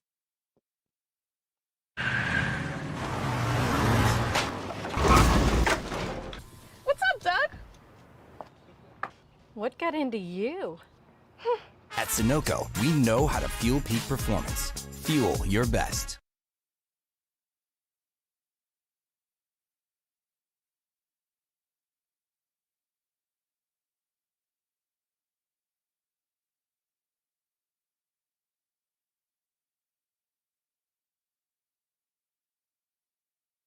The Hollywood Master Blasters looking to mount the pressure. Just 6 runs off the last 2 overs for East Bay. Timil Patel stays in at the commentary end. First delivery to White is a single. And we are monitoring all sorts of action across the country right now. Yes, 5 required of 1 over, the final over for Michigan Cricket Stars if they want to pick up a win over here, which will decide their advancement. Well, no decisions just yet. That'll keep them alive. They would need to do the trick again tomorrow and upset Dallas once more in order to do it. But it would keep them alive. It would keep Chicago Tigers waiting and alternately pouring perhaps adult drinks and Pepto-Bismol in order to deal with the end of that. So that match, very interesting. Also up in Seattle, 46 for 1 with just 4 overs gone up there. So Thunderbolts know the syllabus, and they're going to it. There's another nice delivery from Timil Patel. Yeah, I think the cricketing gods haven't been very kind to them as much as you are to your students, especially with this syllabus. They're setting a question paper which is a little difficult to achieve. But Seattle Thunderbolts are giving it their all. Oh, that is from the meat of the bat, and that will fly away. Halfway through the shot, Saideep Ganesh knew there's no point running, just admire. Everyone just admire. Ganesh says, I'm tired of this. Singles and dots, that's not my style. Timil Patel's missed his mark, and Timil Patel has got the result as well to be seen. He's got to flight the ball up, yes, but at the same time, he's got to look at the batter to the very last moment. This time, we'll stay back. Sweeper is in place, will ensure it's a single. Again, not a clean collect. I wonder what's happening to Hollywood Master Blasters. The catches are not sticking. Straightforward chances are being put down. The singles are not kept down to singles. There have been misfields. Timil Patel. David White would do this exactly. Tap and run. It's a direct hit. Looks flashy. Excellent job indeed. David White is a tall lad. He's made it in time. End of the 6th over. End of the 5th rather. 41 for Donos. वक्त आ गया है Lakshmi basmati rice को घर लाने का। Lakshmi extra long basmati rice. इसका हर दाना हो इतना लंबा, पकते हुए महके और प्लेट पे क्या खूब खिले। हाँ, मेरे घर लाने का।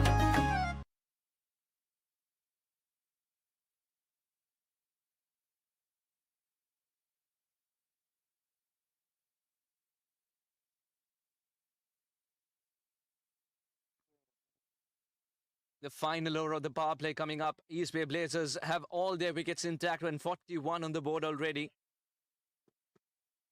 Hollywood Master Blasters set a challenge of 108 in front of them, 109 to achieve victory. They are trying to get there in a canter. No surprises, the solid opening partnership here, 41 runs. This is a club that has 4 times this season had an opening stand of at least 50. They've gone over the 100 mark twice, including the last game you and I did together. Sadeep Ganesh quickly asking for the score, because he's got his own calculations going. They're not even looking at the required rate of this game. The required rate of this game is a different one in their mind.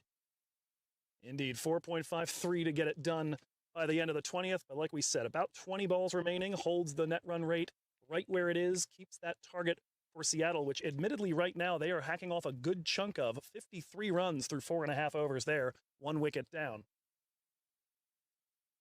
Imagine battling 2 teams while trying to play a game. Cheeky, that's cheeky indeed. And a very good shout too. That looked very close. Again, Sadeep Ganesh has got to understand, in a track of this kind, it is difficult to play that shot.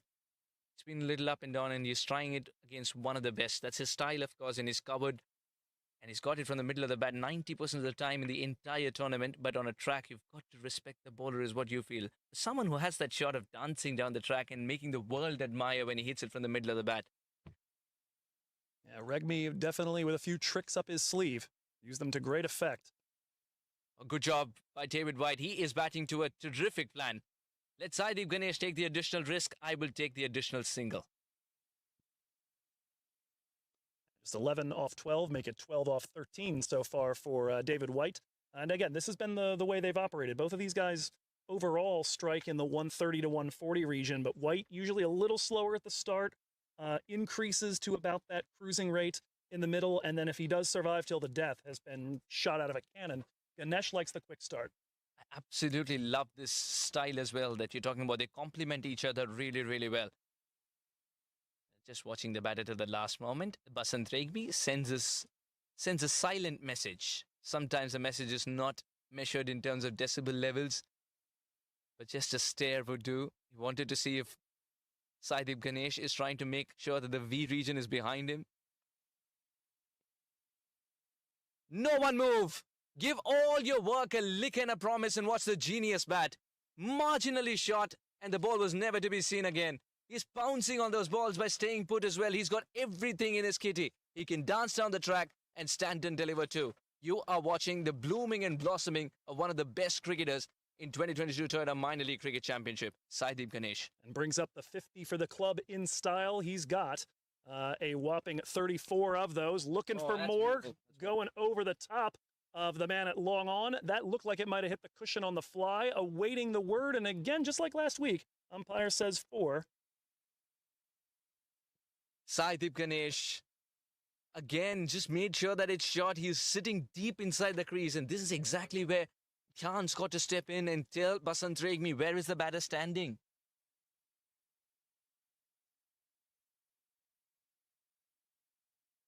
Final ball with the fielding restrictions in place. Ganesh again yanks this one in between the 2 fielders in the deep. Both of the deep men on the onside, in front, doesn't matter. Sadeep Ganesh, a 3rd boundary on the trot. This over can be divided into 2. The first half belonged to the bowler. The second half belonged to Sadeep Ganesh. A hat-trick of boundaries to finish it off. The power play restrictions will now be lifted. East Bay Blazers coasting at 58 for no loss.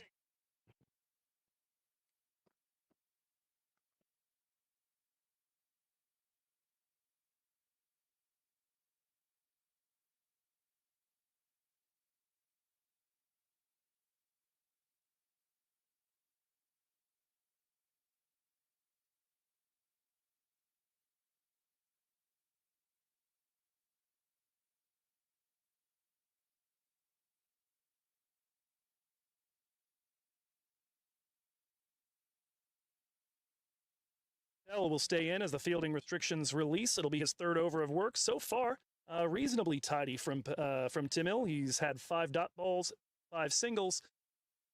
That can't be right. There's 5 dot balls, 6 singles, and the 1 deep ball the 6 from Ganesh that came over the top of our producer, Bud Jadabans. Sounds like he enjoyed it. It sounds like he's as good as an appeal.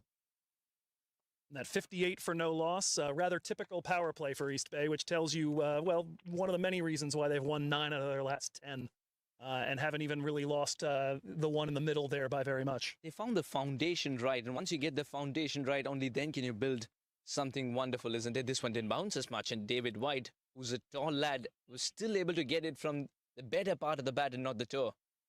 David White's anyway looking for a single. As we continue to look around the league and see particularly about the results that are of interest to us here in the Western Division, Michigan Cricket Stars with 3 balls to spare have chased down a target of 198 against the first place Dallas Mustangs. That battle between them and the Chicago Tigers is going to go down to the final day. So that's easy watching for you if you're a fan. If the Michigan Cricket Stars win tomorrow, they're coming to Morgan Hill next weekend. If they don't, it'll be the Chicago Tigers. And so the Tigers will continue to wait for an extra 24 hours to find out their fate. Imagine opening 2 tabs where you know your origin, but you don't know your destination. Timil Patel's learning very quickly, and he also understands that these 2 batters have got different reaches. Oh, wow, that one will not be stopped. No way you're retrieving that one too. Straight as an arrow. It's one of those rare shots which will make our camera person, who's rightly pointed out by Joe in Stratosphere, bow down and bend, duck, try and save himself and the equipment. Yeah, I think Bud turned and looked up at Andrew and had the call, catch! I thought the call was, are you still there? Is the equipment still there? Both those things are expensive. Going to need a moment here to either retrieve that or find ourselves a new one. I think it may still be on the roof of the school behind us at our commentary position, so they'll take this as an impromptu drinks break.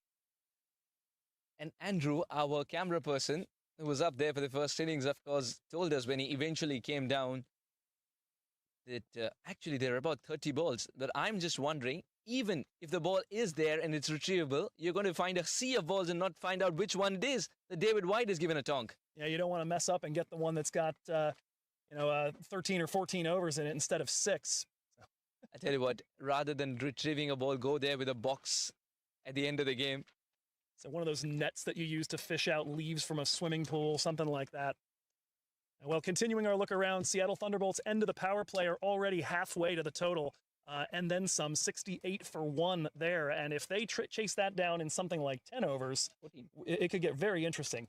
Technically, it was 14 overs before the game began, but looking at the way the Blazers are going, you got to bring out the calculator again. It's time of the league where you pack a calculator in the kit bag as much as a pair of gloves. Oh, absolutely.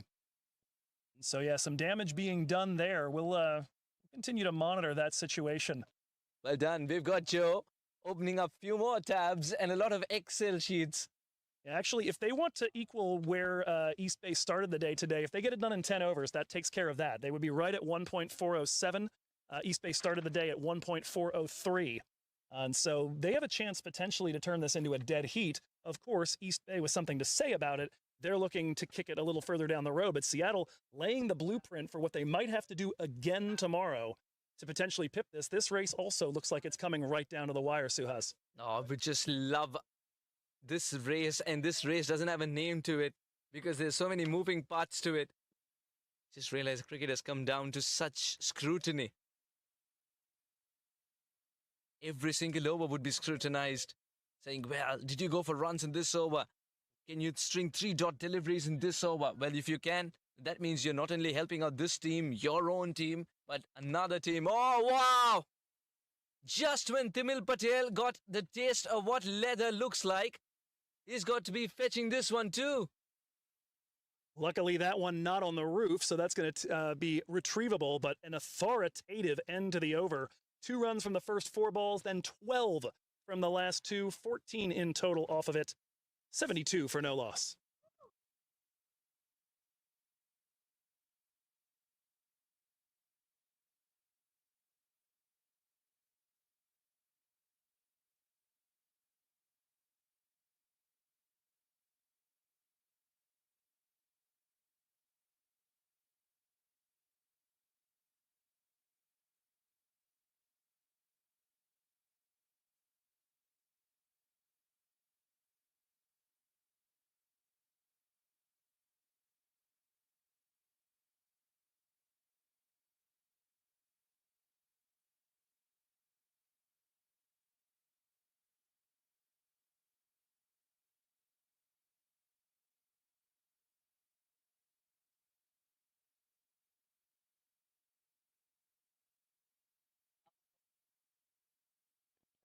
AJ Amadi into the attack from the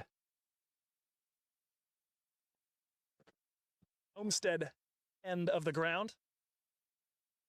Saideep Ganesh, who's been having the best seat in the house to see the ball fly away into the woods, now would be finding himself at the striker's end, Joe. Well, to be fair, it's been flying away from his bat quite nicely as well. 5 boundaries, 3 maximums so far in today's encounter.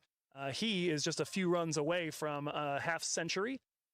Looking to finish that off perhaps in this over. And the Blazers rather just 37 runs shy of closing this out as they and Seattle continue what we dubbed a net run rate drag race. And that drag race will get some more momentum, some more Sonoko. That hits the trunk of the tree. Saideep Ganesh. He wants to have an early bath today. And the 50 up. Well, there we go. Now we got our own little harmony going here. This partnership impressive. So's the one here behind the table. Saideep Ganesh has a high this season of 56. He's not too far away from meeting that as well. Back-to-back 50s for him. That one takes a big funky hop. It'll just be the single, though. He's played his part here, Saideep Ganesh. Now, if he can finish it off without changing gears, then he would have done a world of good to his side and the net run rate. He's not only batting Hollywood Master Blasters out of this game, remember, he's also batting Seattle Thunderbolts out of their chances of advancement in the tournament. Here comes Imadi to David White, cut off the outer edge of the bat. That's going to be a long run for the man at sweeper cover. Able to get to it. Not a clean pickup. They'll take 2. You could clearly see the shift in gears where both the batters have started to attack, and it's not helping that the balls are right up the alley for David White, who's anyways a tall man with long levers, so everything and anything is within reach for him. And I'm very surprised by Imadi's approach as well here. He's not trying to shoot the ball in, he's trying to float it up. Another one cut through the offside. They think about the 2. White says nope. We'll take the single. I mean, Suhan's one of the more impressive things about this pairing, and if you add Mark Dayal to it as well, the top 3 for this Blazers order all season. They've pretty much been the top 3 every match. They have a total of 5 single-figure scores between them. Dayal 2, White 2, Ganesh just 1. The consistency, the way they've built this platform game in, game out, just so impressive to me. We'll keep the chat alive, and the consistency will remain the buzzword. 80 was gone, 82 for no loss.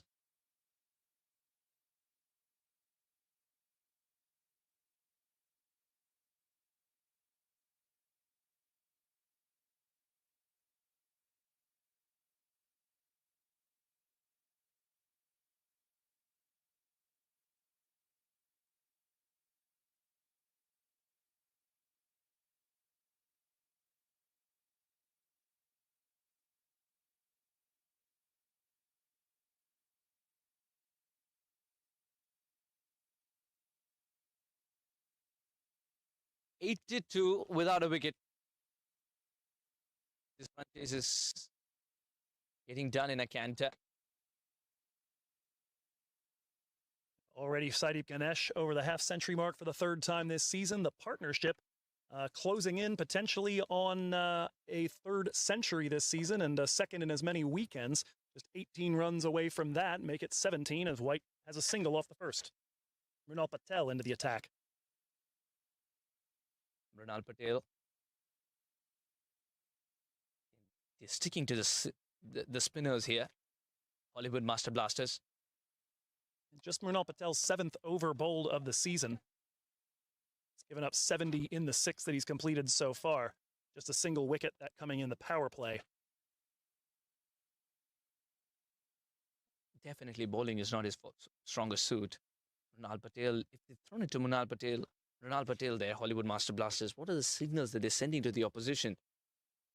That they've already bowed down a little now. The point is they've got to look for wickets come what may, even if the cushion's 26 like it is right now.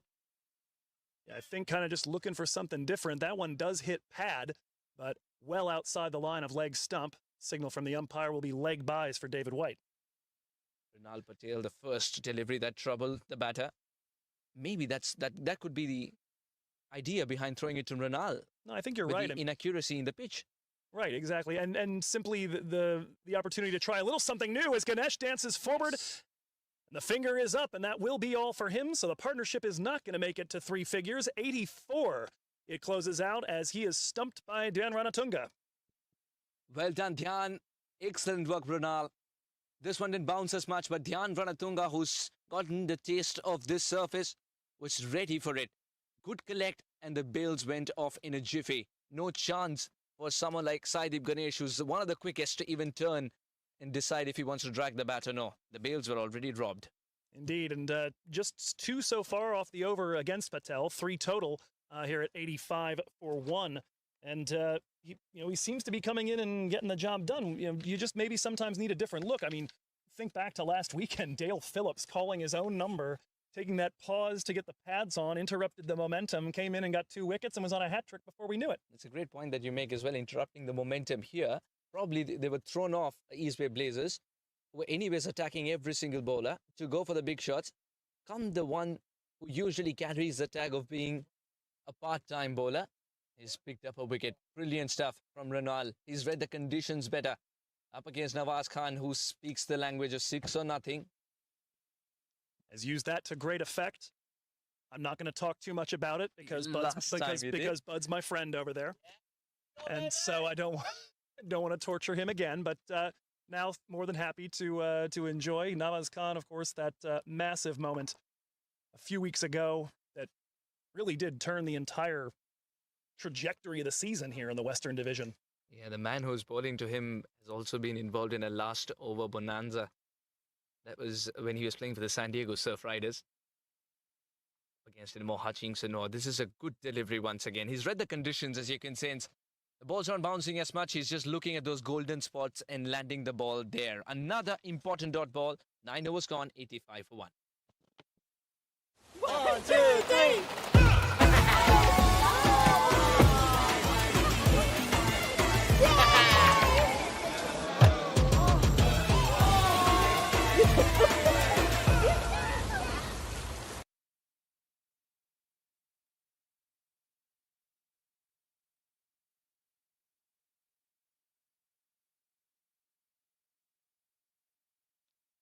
It'll be AJ Ahmadi continuing on from the Homestead Street end.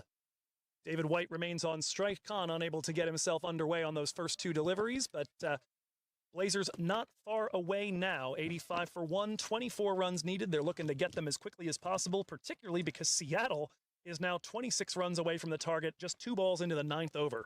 So the Thunderbolts doing what they needed to as David White turns and deposits this just in front of the man at mid-wicket. I think Abdullah Had Malik out there, if I saw the number correctly, perhaps Venakalian Marireddy. He's a long way away. I know there was a 4 in there. At any rate, a single to start. Nawaz Khan back on strike. That one straight back over the head of the bowler. Protection in the deep will converge and claim the ball. The wicket of Saideep Ganesh is a classical play of ego in our game of cricket. For a batter who's going hammer and tongs, realizes that he's been offered a part-time bowler, goes after it mindlessly and misses it completely and gets stumped out. In the end, in hindsight, it was great ploy indeed from Hollywood Master Blasters, but they got to continue to chip away from the wickets. Despite Mark Dayal sitting out, remember, it's East Bay Blazers who've got a never-ending batting lineup. David White dances down the track, and straight as an arrow it goes. And when he hits it, it stays hit. No half measures whatsoever. Goodness gracious, the sound on that one from David White shot right by the stumps. He was even a particularly fine player at long off. We know David White likes to go down there. I have vivid memories of him buzzing our tower in the game up at Arroyo Park. But my word, fast enough to get by even him. He's so easy on the eye as well, David White. He's not the cheeky kind, but he's someone who plays the textbook shots, but clears them by a very, very long distance. Dramatic hands to the head for AJ Ahmadi. Saw that one come off an edge as we were singing David White's praises. Very nearly gives away his wicket there, but a single. Nawaz Khan back on strike for the final ball of the 10th. Khan looking for the big shot, but he'll just slap that to the backward 45. Another single. 8 runs off the 10th over. 93 for 1. My son, he's so soft-spoken. Oh, yeah! Everyone says he's so good-looking, and he never forgets to call. Hi, Mom. Born for your true self. The 2022 Tundra. Toyota. Let's go places.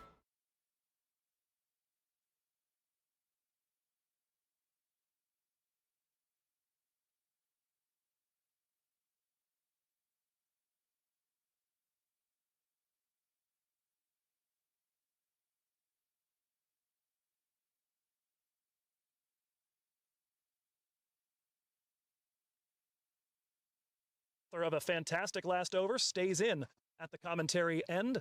This one worked to the onside by Khan. That'll be another single for him. Blazers continue to close in.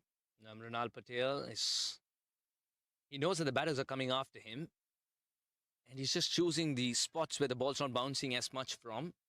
Just get a feeling he might have to, in case David White decides to do this. This is the reason why. Inside out, over the top, 6 it is. It's got 6 written all over it. I think also a fair ball. I believe that landed on the chalk down the left field line of the softball field out here past our boundary. This is exactly why we were discussing, Joe, that he's got to throw one down the leg side perhaps. Would have got one up on David White. It's difficult when he's trying to go inside out. You knew that he was going to come after you. You knew that he was going to dance down the track like that. David White is marching to his own drum beats. That majestic 6 brings up the 100 for East Bay Blazers this time around. Looking for the quick single, and Ranatunga not able to swipe the bails off quite in time. Single taken, 8 runs left to get the job done.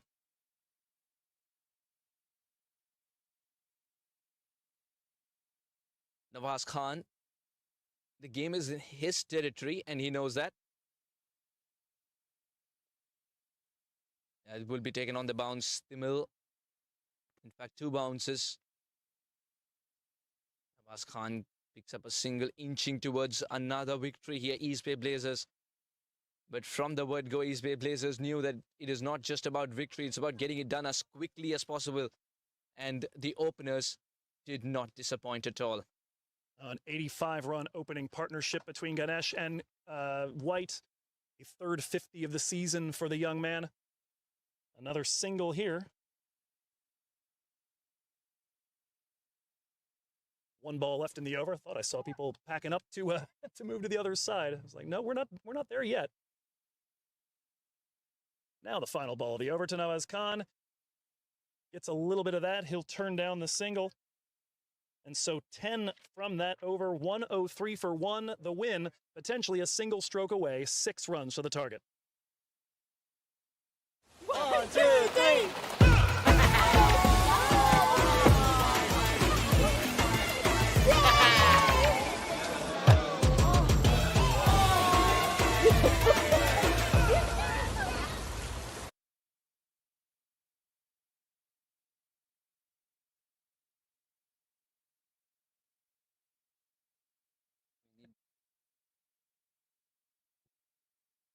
'22 Toyota Minor League Cricket is brought to you by Sunoco. A reminder to fuel your best. And the fuel tanks full as can be right now for the East Bay Blazers. They are absolutely dashing the competition right now and are well on their way to victory. Could do it in 1 more stroke here. 1 hit away from what would be a morale-boosting victory. That is going unchallenged to the boundary rope. There's another candidate for Dafanu's shot of the week. Certainly for the match, but pretty stylish there. We've seen some good stuff out of the East Bay Blazers here in this second innings. Just 2 runs left to get to the total. Absolutely. Big thank you to our sponsors, Toyota, the 2nd year running, and Sunoco and Dafanu's. Wouldn't have been possible to have this fantastic 2022 Toyota Minor League Cricket Championship without their support. And Dafanu's is where you need to head up if you're a sports connoisseur, not just cricket, but sports from around the world. The place to go to will be signaled a wide. The umpire's arms eventually spreading. And scores are level.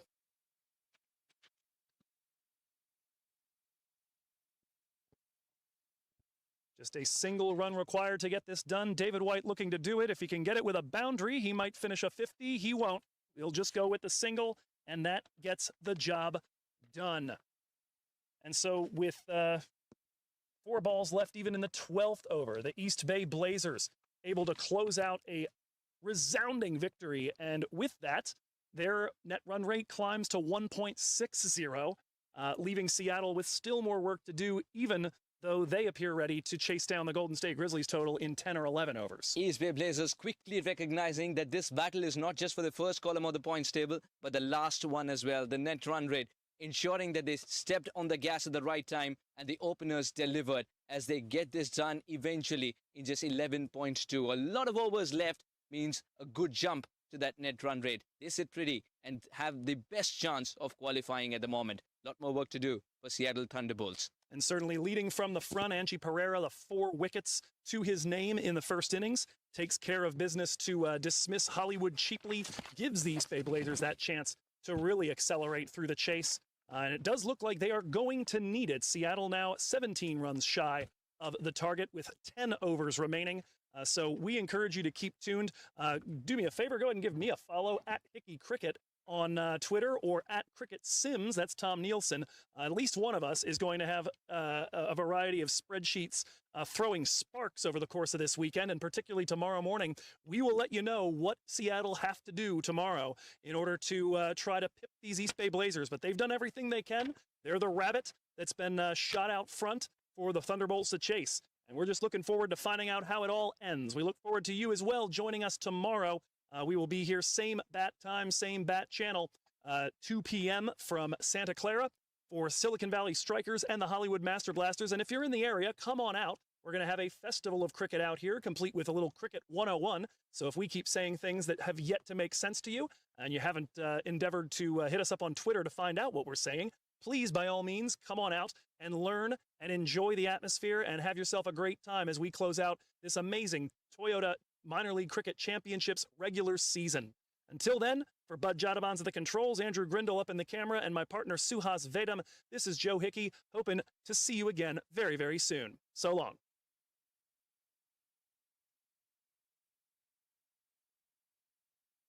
This season, and continue to enjoy this being the case. Suhas Vedam with me as Ganesh goes a little bit harder through the same gap and gets his reward this time. First boundary of the second inning. Give you a sense of what these two teams are looking to do to maintain the current advantage and to extend it. That is a gorgeous shot just through backward point. Of this campaign as a captain of the side too. That is driven wonderfully. This was more about not a full-fledged drive, but a gentle punch. Yes, of course, the danger is the potential loss of early wickets, and you might lose that game altogether. Fantastic shot. That's a great area to be targeting. That'll be for... He'll be introduced within the first power play itself. That's a different ball game altogether. Straight down the ground with mid-off up in the circle. Save your legs. That's going to travel. Hollywood just absolutely clamped. 40 runs in the power play and then only 40 for the next 9 overs. That's in the air. Looks like he might have gotten his hand under it, but spills it. Mrunal Patel unable to hold it. So giving it their all. Well, that is from the meat of the bat, and that will fly away. Halfway through the shot, Saideep Ganesh knew there's no point running. Just sure that the V region is behind him. No one move. Give all your work a lick and a promise and watch the genius bat. Marginally shot, and the ball was never to be seen again. In style, he's got a whopping 34 of those. Looking for more, going over the top of the man at long on. That looked like it might have hit the cushion on the fly. Final ball with the fielding restrictions in place. Ganesh again yanks this one in between the two fielders in the deep. They've got different reaches. Oh, wow, that one will not be stopped. No way you're retrieving that one too. Straight as an arrow. Only helping out this team, your own team, but another team. Oh, wow. Just when Timil Patel got the taste of what leather looks like. Continue what we dubbed a net run rate drag race. And that drag race will get some more momentum, some more Sonoko. That hits the trunk of the tree. Right, exactly. And simply the opportunity to try a little something new as Ganesh dances forward. The finger is up, and that will be all for him, so the partnership is not going to make Eastway Blazers have got a never-ending batting lineup. David White dances down the track, and straight as an arrow it goes. You have to be in case David White decides to do this. This is the reason why. Inside out, over the top, 6 it is. It's got 6 written all over it. Here. One hit away from what would be a morale-boosting victory. That is going unchallenged to the boundary rope. There's another. You're watching the Toyota Minor League Cricket Championship, presented by Sunoco.